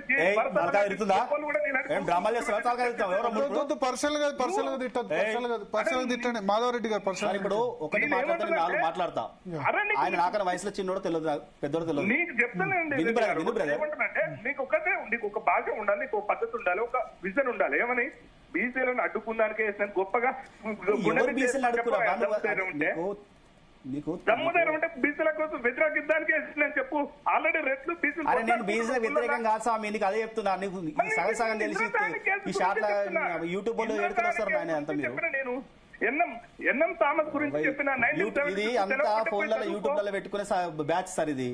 వీళ్ళు ఆలీలు చూస్తారు ఇది అంతా ఏంది లైక్ లో ఎన్ని లైక్లు వచ్చాయి? సరే అంటే నేను ఏంటంటే వ్యక్తిగతంగా వద్దు ఒక్క నిమిషం. కవితకు ఊడిగం చేసిన వాళ్ళు మీరు చేస్తామబ్బా. ఎవరి కులం అరే నేను కార్యకర్తని, ప్రతి నాయకుడు ఊడిగం చేస్తా. నేను కార్యకర్తని, ఆ రోజు నేను ఊడిగం చేయవా? ఓకే ఓకే సురేష్ యాదవ్ గారు ఒక సబ్జెక్ట్ మాట్లాడుతున్నాను సార్. నేను వ్యక్తిగతంగా వద్దు. మీ ఫైనల్ ఒక మాట చెప్పేది ఏంటంటే యా సార్ అవగాహన లేకుండా వీళ్ళు ఏదో ఈ సుప్రీం కోర్టు ఇచ్చిందని అసలు విషయం ఏంటంటే ఓపెన్ గా ఏంటంటే వీళ్ళు బీసీ వ్యతిరేకులు. మేము రెడ్డిలను ప్రేమిస్తాం, మేము రెడ్డిలను ప్రేమిస్తున్నాం కాబట్టి ఇవాళ రాజగోపాల్ రెడ్డి కూడా మంత్రి పదవి అడిగేట్టు మంచోళ్ళం మేము. తప్పేముంది? ప్రేమించడం తప్పేముంది అబ్బా? ఒక మనిషి తప్పేముంది? గెలిపించిన సార్ ఈసారి 43 మంది. పటన్ చెరువులా శ్రీనివాస్ గౌడ్ ఉంటాడు, నేను చెప్పేది నా గురించి చెప్తాడు. ఆయన గెలుపు కోసం నేను ఏం పని చేసాను అడిగి చెప్తాడు అంటున్నా. చెప్పండి కంక్లూడ్ చేయండి 30 seconds. నేనంతా బీసీలము ఎస్సీ ఎస్టీలము ఎంతగా వీళ్ళని ప్రేమిస్తామంటే 43 ప్రేమిస్తారు అబ్బా. ఎవరు 26 మంది కాంగ్రెస్, 14 మంది బీఆర్ఎస్, 3 బీజేపీ నుంచి ఉన్నారు. అయినా పార్టీలకు కులాలకు అతీతంగా మేము గెలిపించుకున్నాం. మాకు అవకాశం వచ్చింది. మాకు 60 సంవత్సరాల నుంచి 70 సంవత్సరాల నుంచి స్వతంత్రం వచ్చిన కానీ ఒక్క బీసీ ముఖ్యమంత్రి లేడు సార్, ఒక దళిత ముఖ్యమంత్రి లేడు. వచ్చిందని విన్నపించుకున్నా కూడా వీళ్ళు కోర్టు పోతారు. వీళ్ళు చెప్పే విధానం ఏంది? ఈ 50% రిజర్వేషన్ దాటదు. అదే కదా ఈడబ్ల్యూఎస్ లో కూడా రూల్ ఆఫ్ రిజర్వేషన్ పాటించండి. బ్రాహ్మిన్స్ ఉన్నారు, నేనే చెప్తున్నా కదా. అరే ఏబీసీ వర్గీకరణ ఈడబ్ల్యూఎస్ లో ఏబీసీ వర్గీకరణ జరగాలి. బ్రాహ్మణులకు అరే నేను ఒప్పుకున్నా బా, నేనే కొట్లాడతా నీకన్నా ముందు. మీరు 6% లేని వాళ్ళంతా ఎవరు 6% ఎవరు లేరు? జనాభా లెక్క తెలుసా నీకు? ఇంతకు మీకు నీకు జనాభా లెక్క తెలుసా అంటున్నా. రిజర్వేషన్ లాక్కుంటే తప్పలేదు కానీ ఎవరి రిజర్వేషన్ ఎందుకు లాక్కుంటా? మా ఓసీలలో ఏబీసీ వర్గీకరణ కావాలంటున్నా, ఈడబ్ల్యూఎస్ వర్గీకరణ కావాలని నేను కూడా అడుగుతున్నా. 43 మంది ఎమ్మెల్యేలని 43 మంది ఎమ్మెల్యేలు రెడ్డిలను రాజీనామా చేపించి దమ్ముంటే తీసుకురా. ప్రజలు ఓట్లు వేసారు, అన్ని కులాల ఓట్లు వేసారు, వాళ్ళని రాజీనామా చేస్తారు. దిష్టి పెట్టకండి. కాలుకు తలకాయకు సంబంధం కలపక. ప్రేమించే వ్యక్తులం కాబట్టి ఇప్పటికి రెడ్డిలకే భజన చేస్తారు. అందరూ అన్ని కులాలను ప్రేమిస్తారు, అందరూ అన్ని కులాలు అక్కడ చేసుకుంటారు. చెప్పేది వినండి రెడ్డి గారు ప్లీజ్. నేను చెప్పిన మీరు చెప్పండి. అంటే మేము మిమ్మల్ని ప్రేమిస్తున్నప్పటికీ కూడా మీరు మమ్మల్ని ద్వేషిస్తున్నారు. రెండో విషయం ఏంటంటే నీకు ఒక అటెండర్ పోస్ట్ కార్డు గుంటూరులో తెలంగాణకు వచ్చినందుకే అడ్డుకున్నందుకే తెలంగాణ ఉద్యమం పుట్టుకొచ్చింది. రేపు చట్టసభల్లో మీరు లేకుండా చేసుకోకండి. అర్థమైందా? అసెంబ్లీలో పార్లమెంట్ లో మీరు రెచ్చగొట్టి ఒక్క రెడ్డి గారికి ఓటే. నువ్వు నేను టీవీలో మాట్లాడదు, ప్రజలకు ఎవరు అవసరం ఉందో ప్రజలు ఎవరికి అవసరం ఉందో ప్రజలు చూసుకుంటారు. సురేష్ యాదవ్ గారు, ఒక మాధవ్ రెడ్డి గారు, ఇప్పుడు 2-3 ఇష్యూస్ రేపు సుప్రీంకోర్టులో రాబోతుంది కదా. అవును, కేసు ఆల్రెడీ ఫైల్ చేశారన్నారు. కేవేట్ చేశారా మీరు? కేవేట్ వేసాం sir. Same Mayur Reddy advocate అంటే ఢిల్లీలో వేరే పెట్టి ఇప్పుడు మయూర్ రెడ్డి తోటే వేయించాం. ఢిల్లీలో వేరే వాళ్ళని పెట్టుకుంటాం, ఢిల్లీలో సీనియర్ అడ్వకేట్ పెట్టుకుంటాం. మీరు అన్ని రాజకీయ పార్టీల్లో రెడ్లు మీ వెనక ఉన్నారన్నారు. నేను ఒక మాట భరత్ గారు, నేను చాలా మంది ఇప్పుడు తను సురేష్ యాదవ్ గారు ఏం మాట్లాడారు, పేపర్లు క్లిప్పులు చూసి మాధవ్ రెడ్డి కోర్టు పోయింది. శరత్ గారు అడ్వకేట్ గారు ఒక మాట చెప్పిండు, రెడ్డి జాగృతి వెనక ఎవరు న్యాయవాదులు నాకు తెలియదు కానీ వీళ్ళు ఏ చేయాలో పర్ఫెక్ట్ గా పనిచేసుకుంటూ పోతున్నారు, చట్టాలను ఎట్లా చేయాలో పర్ఫెక్ట్ గా పనిచేసుకుంటూ పోతున్నారు, వాళ్ళు విజయం సాధిస్తారని చెప్పారు. మా బీసీ నాయకులు లొలిపెడుతారు తప్ప వాళ్ళు ఎట్లా ముందుకు పోవాలని వాళ్ళకి ఆలోచన వస్తుంది. శరత్ గారే చెప్పారు. నేను ఆ డిబేట్ మీకు పంపిస్తాను, మీ ఛానల్ అన్నాను అనుకుంటా. అంటే మేము చట్టంలో ఎట్లా గెలవాలనో పూర్తి అవగాహనతోటి ఆ పర్ఫెక్ట్ పని మీద పోతున్నాం. మేము ప్రభుత్వం కన్నా ముందు అన్నట్టు అన్ని పార్టీలో ఉన్న రెడ్లు మేము వెనక ఉన్నారు, వాళ్ళు బయట చెప్పుకోరు కానీ సార్ వాళ్ళ ఆశీస్సులు ఉంటాయి, వాళ్ళు గెలవాలని కోరుకుంటారు. రిజర్వేషన్ ఇచ్చుడు మీరే ఎందుకు నేను ప్రభుత్వం ఇంతకుముందు ఒక కాల్ అన్నాడు రేవంత్ రెడ్డి ఇచ్చాడు, రేవంత్ రెడ్డి ఇచ్చిండు అని ఒక చేత్తో ఇస్తే ఇంకో చేత్తో లాక్కోండి ఎందుకు సార్? ప్రభుత్వం వేరు, రెడ్డి సమాజం వేరు సార్. ప్రభుత్వం వాళ్ళ అధికారులు రేవంత్ రెడ్డి ఆశీస్సులు లేవు సార్. ఏ నాయకుడు ఆశీస్సులు లేవు ఇందులో. రెడ్డి సార్ ఉత్తమ్ కుమార్ నాకు పరిచయం లేదు. ఇక్కడ దురదృష్టం ఏంటంటే నేను తెలంగాణ ఉద్యమంలో ఇప్పుడు రెడ్డి మంత్రులు 4 ఉన్నారు, ఉత్తమ్ కుమార్ రెడ్డి, కోమటిరెడ్డి వెంకటరెడ్డి, పొంగులేటి శ్రీనివాస్ రెడ్డి, రాజగోపాల్ రెడ్డి. సార్ నేను తెలంగాణ ఉద్యమంలో పనిచేసిన కామన్ గా రెడ్డి ఎమ్మెల్యేలలో రెడ్డి మినిస్టర్లు అయితే మనం కలవని పుష్పగుచ్చం ఇస్తాం, బర్త్డే అయితే కలుస్తాం. కలిసిన ఫోటోలు అంతా తీసుకొచ్చి రేవంత్ రెడ్డి గారిని ఒక ప్రోగ్రామ్ కి ఇన్విటేషన్ చేసినాం. ఆ ప్రోగ్రామ్ ఫోటో తీసుకొచ్చి రేవంత్ రెడ్డికి సంబంధం అంటే ఎట్లా సార్? నేను అంటాను ఇప్పుడు కవిత గారి శిష్యుని జస్ట్ మరి రేవంత్ రెడ్డి బర్త్డే విషెస్ ఏదో పెట్టారు. రేవంత్ రెడ్డి బర్త్డే కాదు, రేవంత్ రెడ్డి బర్త్డే మనం ప్లకార్డ్ చేసినాం, మనిషి కలవలేదు. దానికి కూడా ఇప్పుడు నేను నరేంద్ర మోడీకి కూడా జన్మదిన శుభాకాంక్షలు చెప్పిన, దానికి కూడా నరేంద్ర మోడీకి నాకు సంబంధం ఉంటుంది సార్. నేను కవిత గారితో 10 సంవత్సరాలు పనిచేసిన, ఆర్గనైజేషన్ పనిచేసిన, విడిపోయి కూడా తెలంగాణ జాగ్రత్త చేసిన. అవునా? తెలంగాణ జాగ్రత్త చేసిన, కవిత గారితో చేసిన, కేటీఆర్ గారితో, అంటే తెలంగాణ ఉద్యమంలో ఉన్నా నేను సార్. నేను 4 సార్లు జైలు జీతం అనుభవించిన 65 కేసులు ఉన్నోని, 65 కేసులు ఉన్నాయి తెలంగాణ ఉద్యమంలో.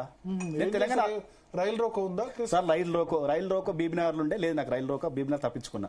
రైలు రోకోలో వేరే చిన్న అన్ని కేసులు ఉన్నాయి సార్.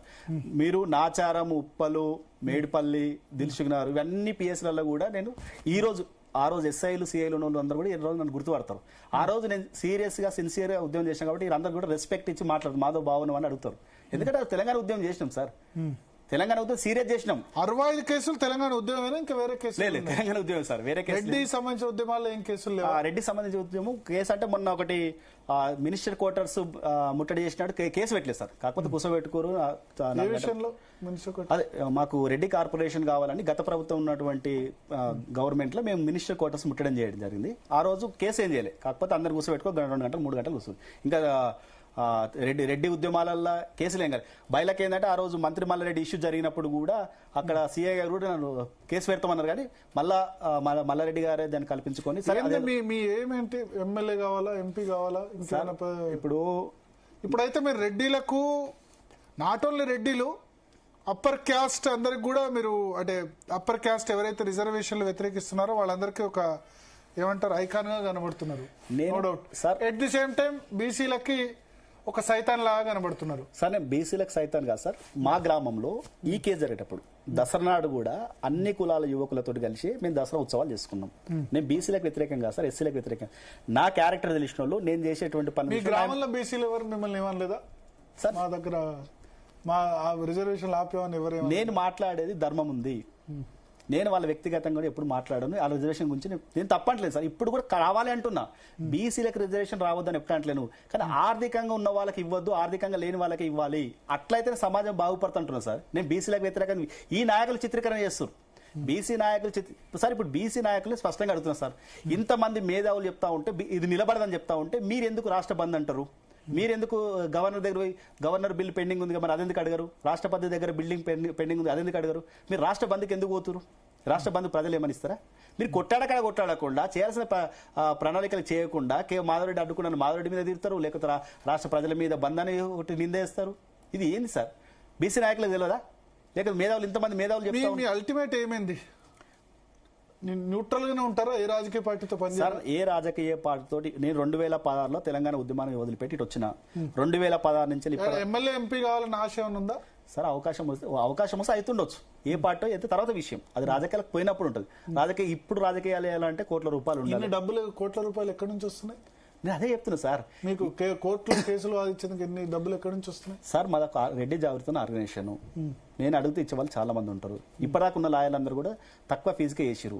ఓన్లీ ఏంది జిరాక్స్ పేపర్ల కోసమో, లేకపోతే అక్కడ ఆఫీస్ బాయ్ల కోసమో, దానికోసమే చేసిరు.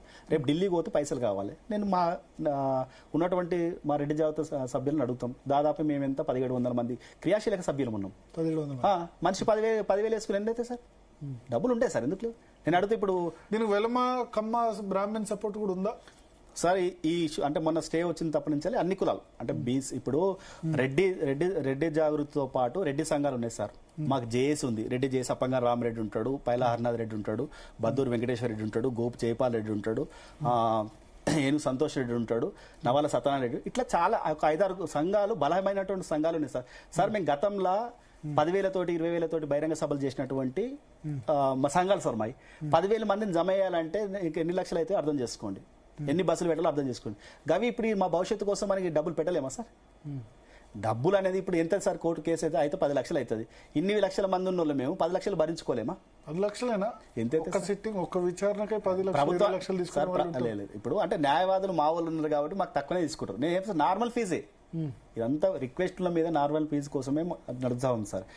సార్, ఇప్పుడు దాదాపు 7,000 విలన్ అని అనుకున్నా పర్లేదు, వేరే వాళ్ళు అనుకోరు. నన్ను విలన్ ఎవరు అనుకోరు సార్. మా ఊరు మిమ్మల్ని ఇప్పుడు కాల్ చేస్తున్నారు కదా, నేను అదే చెప్తున్నా. ఈ యూట్యూబ్ స్టార్లు, సంఘాలు నడిపేటోళ్ళు, వీళ్ళు మాత్రమే సాధారణ దాడులు చేస్తా ఉంటారు. సార్ ఇప్పుడు నన్ను కొట్టడానికి ఒక ఆయన వస్తున్నాను అనుకో, ఉదాహరణకు ఇద్దరం సరిసమానం కొట్టుకుందాం, అన్న నువ్వని దెబ్బలు తింటున్నావు, నేను దెబ్బలు తినవచ్చు. అది కొట్టనీకి భౌతిక దాడులు చేస్తా అంటే మేము ఇక్కడ ఉత్తగేం లేదు కదా సార్, ఎదుర్కొంటాం కదా మనిషిని. కొట్లలో సమయం చెప్పి వస్తాం. భౌతిక దాడి ఎందుకు చేస్తావు చెప్పు, నువ్వు రీజన్ చెప్పు. సమాజానికి భౌతిక దాడి వస్తేనే నేను అంటే మీరేమన్నా రౌడీలా లేకపోతే ఏంది గుండాలా సార్? ఇక్కడ హైదరాబాద్లో నేను కూడా హైదరాబాద్లో తిరిగినోడ్నే, హైదరాబాద్లో పుట్టి పెరిగినోడ్నే, భౌతిక దాడులు ఇవన్నీ చూసిన వాళ్ళమే, ఇవన్నీ చేసిన వాళ్ళమే. తెలంగాణ ఉద్యమంలో ఎవరైతే లగడపాటి రాజగోపాల్ గారి ఉన్నప్పుడు ల్యాంక్వెల్స్ దాడిలో కూడా నేను కూడా ఉన్నా. ఆ రోజు మా మీద కూడా కేసులు అయినాయి. మేము హైదరాబాద్లో తిరిగిన మారు తప్పించుకొని. ఇక్కడ పోలీస్ వ్యవస్థ ప్రభుత్వాలు మా మీద నిఘా ఉండా కూడా మేము హైదరాబాద్లో ఉన్నాం, ఏడికి భయపడిపోలే. ఇలా మీ టీచర్స్ ఒక కానీ చెప్తాడు దావుద్ ఇబ్రాహిం అన్న దొరుకుతాడు కానీ మాధవుడి దొరకడు. ఇదేంటి సార్? నేను కేసు అయినప్పటి నుంచి ఈ రోజు దాకా, మొన్న కేసు రిజల్ట్ వచ్చినప్పుడు కూడా ఎర్రల శ్రీనివాస్ గారి తండ్రి మరణిస్తే సిద్దిపేటలో ఉన్నా నేను. లగడపాటి మీద అటాక్ మీరు చేశారా? ఆ రోజు ల్యాంకోయిల్స్ అందరం చేసినాం కదా సార్. అది నిజామాబాద్ ఇష్యూ అయితే ల్యాంకోయిల్స్ ఇక్కడ ముట్టడి చేసినాం కదా. అంటే ఆ రోజు కూడా కేసులు అన్నీ అంటే చెప్తున్నా సార్. ఇప్పుడు తను ఎవరు మన ఛానల్ అన్నాడు మా దావూద్ ఇబ్రాహిం దొరుకుతాడు, మాధవుడు దొరకని. నేను కేసు కోర్టు తీర్పు వచ్చినాడు సిద్దిపేటలో ఎర్రల శ్రీనివాస్ గారు తను మరేసి అక్కడ ఉన్నా. ఆ రోజు నుంచి ఈ రోజు దాకా ప్రజాక్షేత్రంలో ఉంటాం. పెళ్లిలో పోతున్నాం, పేరంటలో పోతున్నాం. నిన్న ఖమ్మం కూడా మా ఫ్రెండ్ తోటి ఫంక్షన్ ఉంటే అడుగు కూడా పోయి వచ్చిన. ఎందుకు సార్ ఇట్లా అంటే నిందలేసుడు, జనాలను కన్ఫ్యూజ్ చేస్తారు ఈ నాయకులు అనేటోళ్ళు. మీరు ఏడికి రమ్మంటారు? ఇప్పుడు నేను గాడికి వచ్చి కూర్చుంటా, మీ దగ్గరనే ఉంటాగా. కేసు అయిపోయేదాకా మీ ఎంబడే ఉంటా. ఇలా నా తప్పిదం ఏందో చెప్పు, మా సమాజం తప్పిదం ఏందో చెప్పు. రాజ్యాంగబద్ధంగా మాకు కూడా అవకాశం ఉంది, పోతాం. మరి డీజీపీ కంప్లైంట్ ఎందుకు ఇచ్చారు? ఇసొంటి వాళ్ళు మాట్లాడేటోళ్ళు ఉంటారు కదా సార్, ఇవ్వాలి కదా తప్పు. ఇప్పుడు డీజీపీ గారు లాస్ట్కి ఏమంటారు, మిమ్మల్ని హెచ్చరించినా కూడా మీరు ఎందుకు మా కంప్లైంట్ ఇవ్వాలి అంటారు. కాబట్టి మా రక్షణ కోసం మేము ఇవ్వాల్సి ఉంటుంది కదా సార్. ఇచ్చిన దాంట్లో ఇచ్చారా? గన్మెన్ ఏమైనా ఇచ్చారా? గన్మెన్ అడగలేదు సార్, అవసరం కూడా లేదు మాకు. అవసరం లేదు, కంప్లైంట్ ఇచ్చినాం, గవర్నమెంట్ అవసరం ఏం లేదు సార్. మరి ఇస్తా ఉన్నారా డీజీపీ? వాళ్ళు ఇస్తున్నారు, మాకు వద్దంటున్నాను సార్. మాకెందుకు కాదంటే మీకు రక్షణ కల్పిస్తా ఉన్నారు, రక్షణ కల్పిస్తా అన్నారు, అడిగిరు, మాకు వద్దని చెప్పినాం సార్. రక్షణ అంటే గన్మెన్ కావాలని అడిగారా? గన్మెన్ 1+1 గన్మెన్ అడిగినాం, కానీ అవసరం లేదు అనుకున్నాం. వాళ్ళు ఇస్తాన్నారు కూడా అడిగారు, మళ్ళీ అవసరం లేదని చెప్పినాం. మీరు డీల్ చేసుకోగలరు సార్. నేను సమాజంలో ఉన్నా సార్, నేను ఎవరికి శత్రువును కాదంటున్నా. పొద్దున్న లేస్తే సాయంత్రం దాకా నాతో కేసు వేయడం మీ రాజ్యాంగపరమైన హక్కు సార్. అది దాన్ని ఎవరు కాదనలేరు. బట్ ఏదంటే మన నోటి దగ్గర కూడు లాక్కున్నారని వాళ్ళు బాధపడుతున్నారు. మీ వల్ల ఊర్లలో రెడ్డి వర్సెస్ బీసీ అన్నట్టు అయింది, వైషమ్యాలు వచ్చాయి. అది తప్పు. ఇంతకుముందు అంతా ఇప్పుడు మీరు అన్నారు కదా, మీ ఊర్లో బీసీలు మీరు చుట్టరికాలతో పిలుచుకోరా బాబాయ్ ఇదన్నీ పిలుచుకుంటారు. మరి ఇప్పుడు అది అది అది పోయింది. తెలంగాణలో కులాలు లేవు కదా, ఆంధ్రాలో ఉన్నాయి కులాలు. అదే చెప్తున్నా. నేను దసరా నాడు జమ్మికి పోయేటప్పుడు అందరం కలిసి దోస్తులం, పాత దోస్తులు ఎంతమంది అందరం కలిసిపోయినాం. మీకు విజువల్స్ ఇస్తా, నేను ఫొటోస్ ఇస్తా. అన్ని కులాల వాళ్ళు ఉన్నాం. ఇప్పుడు రేపు పొద్దున నా బర్త్డే, మీకు మీరు రేపు సాయంత్రం పంపిస్తా. ఎన్ని కులాల వాళ్ళు ఉన్నారు, రేపే నా బర్త్డే, రేపు మీకు పంపిస్తా. ఎన్ని కులాల వాళ్ళు ఉన్నారో, ఎన్ని కులాల వాళ్ళు ఉంటారో నీకు పంపిస్తా. సార్ నేను మంచి చేయాలనుకున్నప్పుడు ప్రజలు నన్ను నమ్ముకునే వాళ్ళకి నేను అండగా ఉంటాను. నమ్మినప్పుడు నా ఎంబడి ఉంటారు. నేను తప్పిదం చేస్తే నన్ను ప్రశ్నిస్తారు. కానీ నేను తప్పిదం చేయకుండా ఉత్తనే బీసీలు దూరమై, ఏ ఊర్లో బీసీలు దూరమై సార్? ఏ బీసీలు రెడ్డిలు దూరమై సార్? ఎక్కడేం కాలే. ఇది సృష్టి మాత్రమే. మీరు ఎన్నికలలో చూస్తారు, సర్పంచ్ ఎన్నికల, ఎంపీటీసీ ఎన్నికలలో చూస్తారు, అందరూ కలిసే పోతారు, అందరూ కలిసే దావతులు చేసుకుంటారు. అది చర్చనే లేదు సార్, గ్రామాలలో చర్చనే. అయినా ఎన్నికలకు ప్రజలు సిద్ధంగా లేరు సార్. ఎందుకంటే 2-3 రీజన్స్ ఉన్నాయి. గత సర్పంచ్ అయిన వాళ్ళకు వాళ్ళకి బిల్లులు రాక, వాళ్ళు ముందుకు పోలేక. సార్ ఇప్పుడు ఎన్నికలు కావా అంటే కావద్దని నేను కోరుకుంటలేను, కావాలని కోరుకుంటాం. ఎందుకంటే గత పనిచేసిన వాళ్ళందరూ కూడా బిల్లులు రాకుండా పెండింగ్ ఉన్నాయి సార్. ఇక్కడ అధికారులు కూడా ఎస్సీ లేని ఊర్లల్లో ఒక 2 ఎస్సీలు ఉంటే 3 సీట్లు ఇచ్చారు, ఖమ్మంలు ఇచ్చారు. ఎస్టీ లేని ఊర్లల్లో జనరల్ ఇచ్చారు, ఎస్టీ లేని ఊర్లల్లో ఎస్టీలకు ఇచ్చారు, జనరల్ లేని లంబర్ తండాలల్లో జనరల్కి ఇచ్చారు. తప్పిదం అధికారులతో కూడా ఉంది. వాళ్ళు అయోమయంలో ఉన్నారు సార్. ఇప్పుడు చాలా మంది బీసీ మిత్రులు కూడా నాకు ఫోన్ చేసి మాట్లాడతారు, అన్నది ఎన్నికలు అయిపోయినందుకే మంచిగా ఉందన్న, ఇదేందని ఎట్లా పడితే అట్లా రిజర్వేషన్ లేని కాడ ఇచ్చారు, మా ఊర్లో అసలు ఎస్టీ ఉండడు, మా ఎస్టీకి ఎట్లా ఇచ్చారు అని అడుగుతారు. మరి దీని ఎందుకు మీరు క్రైటీరియా తీసుకోరు? ఇప్పుడు మిమ్మల్ని మీ వల్ల ఎలక్షన్ వాయిదా పడ్డ వాళ్ళకున్న వాళ్ళు సంతోషపడుతున్నారు, రిజర్వేషన్ ఆపిన వాళ్ళు సంతోషపడుతున్నారు, అంతే సంఖ్యలో వ్యతిరేకంగా కూడా ఉన్నారు. వ్యతిరేక పర్సెంట్ లేదు సార్. నేను అది మీరు అదే సృష్టిస్తారు.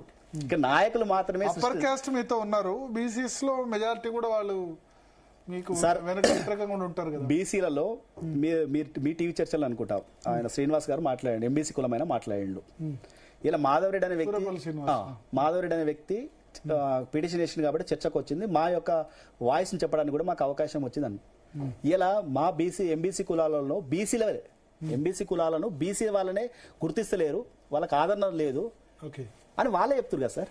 ఇలా మనకు అలా అవకాశం ఇచ్చిన వాళ్ళ బాధ ఏందో మనం తెలుసుకోవడానికి చర్చకు వచ్చింది కదా సార్. రేపు పొద్దున ఒకవేళ బీసీలకు రిజర్వేషన్ ఇవ్వాలంటే ప్రభుత్వం అనేది పకడ్బందీగా పోతుంది. ఇప్పుడు వాళ్ళకు కూడా మనం ఇట్లాగా చేసేది ఇట్లా చేయాలని మనం కూడా చెప్తున్నాం కదా. బీసీలకు రిజర్వేషన్ ఇవ్వద్దు అనేది మా నినాదం కాదు, కానీ పేదవాళ్ళకి ఇవ్వాలనేది మా నినాదం. అన్ని కులాలను కాపాడుకోవాల్సిన బాధ్యత అందరికి ఉంది. ఇక్కడ ఒక రెడ్డి కులం ఎదిగితే దేశం ఎదిగినట్టు కాదు, రాష్ట్రం ఎదిగినట్టు కాదు. అందరు ఎదగాల్సిందే, దేశాన్ని అభివృద్ధి పరచుకోవాల్సిందే, రాష్ట్రాన్ని అభివృద్ధి పదంలో నడవాల్సిందే. మనం ఒక రాష్ట్రం పేరు చెప్తున్నాం, రాష్ట్రంలో అభివృద్ధి. సార్ కామత్ అనే హోటల్ ఉంది, ఆ కులం వాళ్ళు అన్ని రాష్ట్రాల్లో బిజినెస్ చేస్తారు. ఇలా వాళ్ళ కులం ఎంత అభివృద్ధి చెందింది. ఇట్లా తెలంగాణ రాష్ట్రం కూడా అభివృద్ధి చెందాలని కోరుకుంటాం సార్. ఇంకెన్నాళ్ళని చెప్పుకుంటాం ఈ రిజర్వేషన్ వ్యవస్థలో. మనం రిజర్వేషన్ కోసం కొట్లాడుతున్నాం కానీ ఆ రిజర్వేషన్ వల్ల ఎంత నష్టం అనేది రిజర్వేషన్ వ్యవస్థకు సంబంధించి మొత్తం నశించాలని కాదు, కానీ నేను సర్టెన్ పార్ట్ ఏంటంటే ఒక్క తరము రెండో తరం అనుభవించిన వాళ్ళు సర్టెన్ గా వాళ్ళంతట వాళ్ళు వదులుకుంటే రిజల్ట్ అవుతుంది. ఎందుకంటే రిజర్వేషన్లు 1950 నుంచి అమలు అవుతున్నా 75 సంవత్సరాలు అవుతున్నా ఎస్సీ ఎస్టీలకు సంబంధించి మళ్ళా లబ్ధి పొందిన వాళ్ళే లబ్ధి పొందుతున్నారు కంటిన్యూస్. ఒక తరమో రెండు తరాలు రిస్ట్రిక్ట్ చేస్తే అయిపోతుంది. ఇంకోటి ఏంటంటే ఈడబ్ల్యూఎస్ రిజర్వేషన్స్ వచ్చిన తర్వాత ఇంకా రిజర్వేషన్స్ వద్దు అనేవి అందరికీ వచ్చాయి కదా రిజర్వేషన్స్. ఈడబ్ల్యూఎస్ రిజర్వేషన్స్ వచ్చిన తర్వాత ఇప్పుడు రిజర్వేషన్ లేని వర్గం లేదు కదా. ఓసీలకు కూడా, ఓసీలో ఆర్థికంగా వెనుకబడి ఉన్న వాళ్ళకు కూడా రిజర్వేషన్ వచ్చినట్టే. ఇప్పుడు రిజర్వేషన్ రహిత సమాజం అన్నది మళ్ళీ డిస్కషన్ ఎట్లా వస్తుంది? భరత్ గారు సార్ దాని క్వశ్చన్ ఇంకో ఆన్సర్. ఇలా ఎస్సీ కార్పొరేషన్ ఉంది, ఎస్సీలకు సప్లాన్లు పెట్టినప్పుడు డబ్బులు ఉన్నాయి సార్. ఎస్సీ కార్పొరేషన్ లో నేను ఈ చర్చకు నేను సిద్ధంగా ఉంటా. ఎస్సీ కార్పొరేషన్ లో వేరే వ్యక్తి పేరు చెప్పి డబ్బులు తీసుకుని ఆ అధికారులు తీసుకోరు, ఆ రాజకీయ నాయకులు తీసుకోరు, కానీ ఆ వ్యక్తిని అభివృద్ధి చెందలేదు సార్. వాస్తవం కాదా చర్చకు పెడదాం సార్. ఇది ఇన్ని రోజుల నుంచి వెళ్ళి ఎన్ని ప్రణాళికలు వేసినామో, అన్ని డబ్బులు ఎన్ని కోట్ల రూపాయల డబ్బులు పెట్టినామో, ఏ సంవత్సరం ఎంత పెట్టినామో, ఎంతమంది లబ్ధిదారులు బినామీల పేర్లు తీసుకుని సార్ అక్కడ ఉన్నటువంటి ఎంప్లాయీలు సార్ ఏ కులాన్ని ఎవరు మోసం చేసేది సార్? ఇలా అభివృద్ధి చెందకుండా ఎవరు చేస్తారు సార్? నువ్వు ఐఏఎస్ ఐపీఎస్ ఉంటావు, క్రిమిలేర్ తీసుకోవు, నీ కొడుకు. ఇప్పుడు నాకు ఒకటి చెప్పండి ఫైనల్ గా, సుప్రీంకోర్టులో కూడా కొట్టేయడం ఖాయం, ఆపుతారు ఎలక్షన్ సార్. నేను ఒకటి కాదు ఆపుతారు, లేకపోతే 50% రిజర్వేషన్ 50% చేసుకోవాల్సింది, అదే లక్ష్యం. ఇప్పుడు షార్ట్ టర్మ్ గోల్ మాధవరెడ్డిది అదే సార్. మాధవరెడ్డి కాదు, సమాజంలో ఉన్నటువంటి అన్ని కులాల మేధావులు ఏం మాట్లాడుతారో దీన్ని మీరు క్రైటీరియా తీసుకోండి. అన్ని కులాల మేధావులు కూడా 50% దాటి రిజర్వేషన్ ఉండవు అంటారు. మరి అలాంటప్పుడు అందరు చెప్తున్నాక నేను ఒక్కరినే సార్ ఇప్పుడు సుప్రీంకోర్టుకు నా వాదన వినిపిస్తా కానీ కోర్టునైతే నేను ఏం చేయలేం కదా. ఇంతమంది మేధావులు చెప్పే మాట కూడా అదే కదా. మరి అలాంటప్పుడు ఇంతమంది నువ్వు ఎందుకు లెక్కలు తీసుకోవు? థ్యాంక్ యూ మాధవరెడ్డి గారు, జీ తెలుగు న్యూస్ కోసం మీ సమయం కేటాయించినందుకు. సో స్పందన చూసాం, నిన్న వెంకటరమణారెడ్డి గారి మాట్లాడాం, తర్వాత రెడ్డి జాగృతి నుంచి మాధవరెడ్డితో కూడా మాట్లాడాం. చూద్దాం, ఎలక్షన్ సంబంధించి అయితే సుప్రీంకోర్టులో కేసు ఉంది, 2 days లో రాబోతుంది. సుప్రీంకోర్టు స్టే వెకేషన్ కోసం ప్రభుత్వం వెళ్ళింది. ఏం జరుగుతుందో చూద్దాం. లోకల్ బాడీ ఎలక్షన్ సంబంధించి అన్ని వర్గాల వాదన వింటున్నాం మనం. రెడ్డిల వాదన వింటున్నాం, బీసీల వాదన వింటున్నాం, ఎంబీసీల వాదన వింటున్నాం, అప్పర్ క్యాస్ట్ వాదన వింటున్నాం. అన్ని సెక్షన్స్ చేసి అల్టిమేట్గా డిబేట్, డిస్కషన్, డిసెంట్ ప్రజాస్వామ్యం అంటే చర్చ, డిసెంట్ అంటే దీనిలో ఉన్న అసంతృప్తి చెప్పడం. అల్టిమేట్గా ఈ చర్చల ద్వారా ఏదో ఒక రిజల్ట్ వస్తుంది. కొన్ని రెండు వర్గాల మధ్య అయినా ఒక ఏకాభిప్రాయం అయితే ఖచ్చితంగా వచ్చే అవకాశం ఉంది. ఇద్దరు ఆర్గ్యుమెంట్లు సంబంధించి కూడా చాలా నడుస్తుంది, బీసీలు 42% ఇవ్వాలి వద్దు అన్నది. బట్ అల్టిమేట్గా ఇప్పుడు మాధవరెడ్డి చెప్పినట్టు రాజకీయ పార్టీలో అందరూ బయట చెప్తుంది ఒకటి, లోపల చెప్తుంది ఒకటి, అది మాత్రం క్లియర్.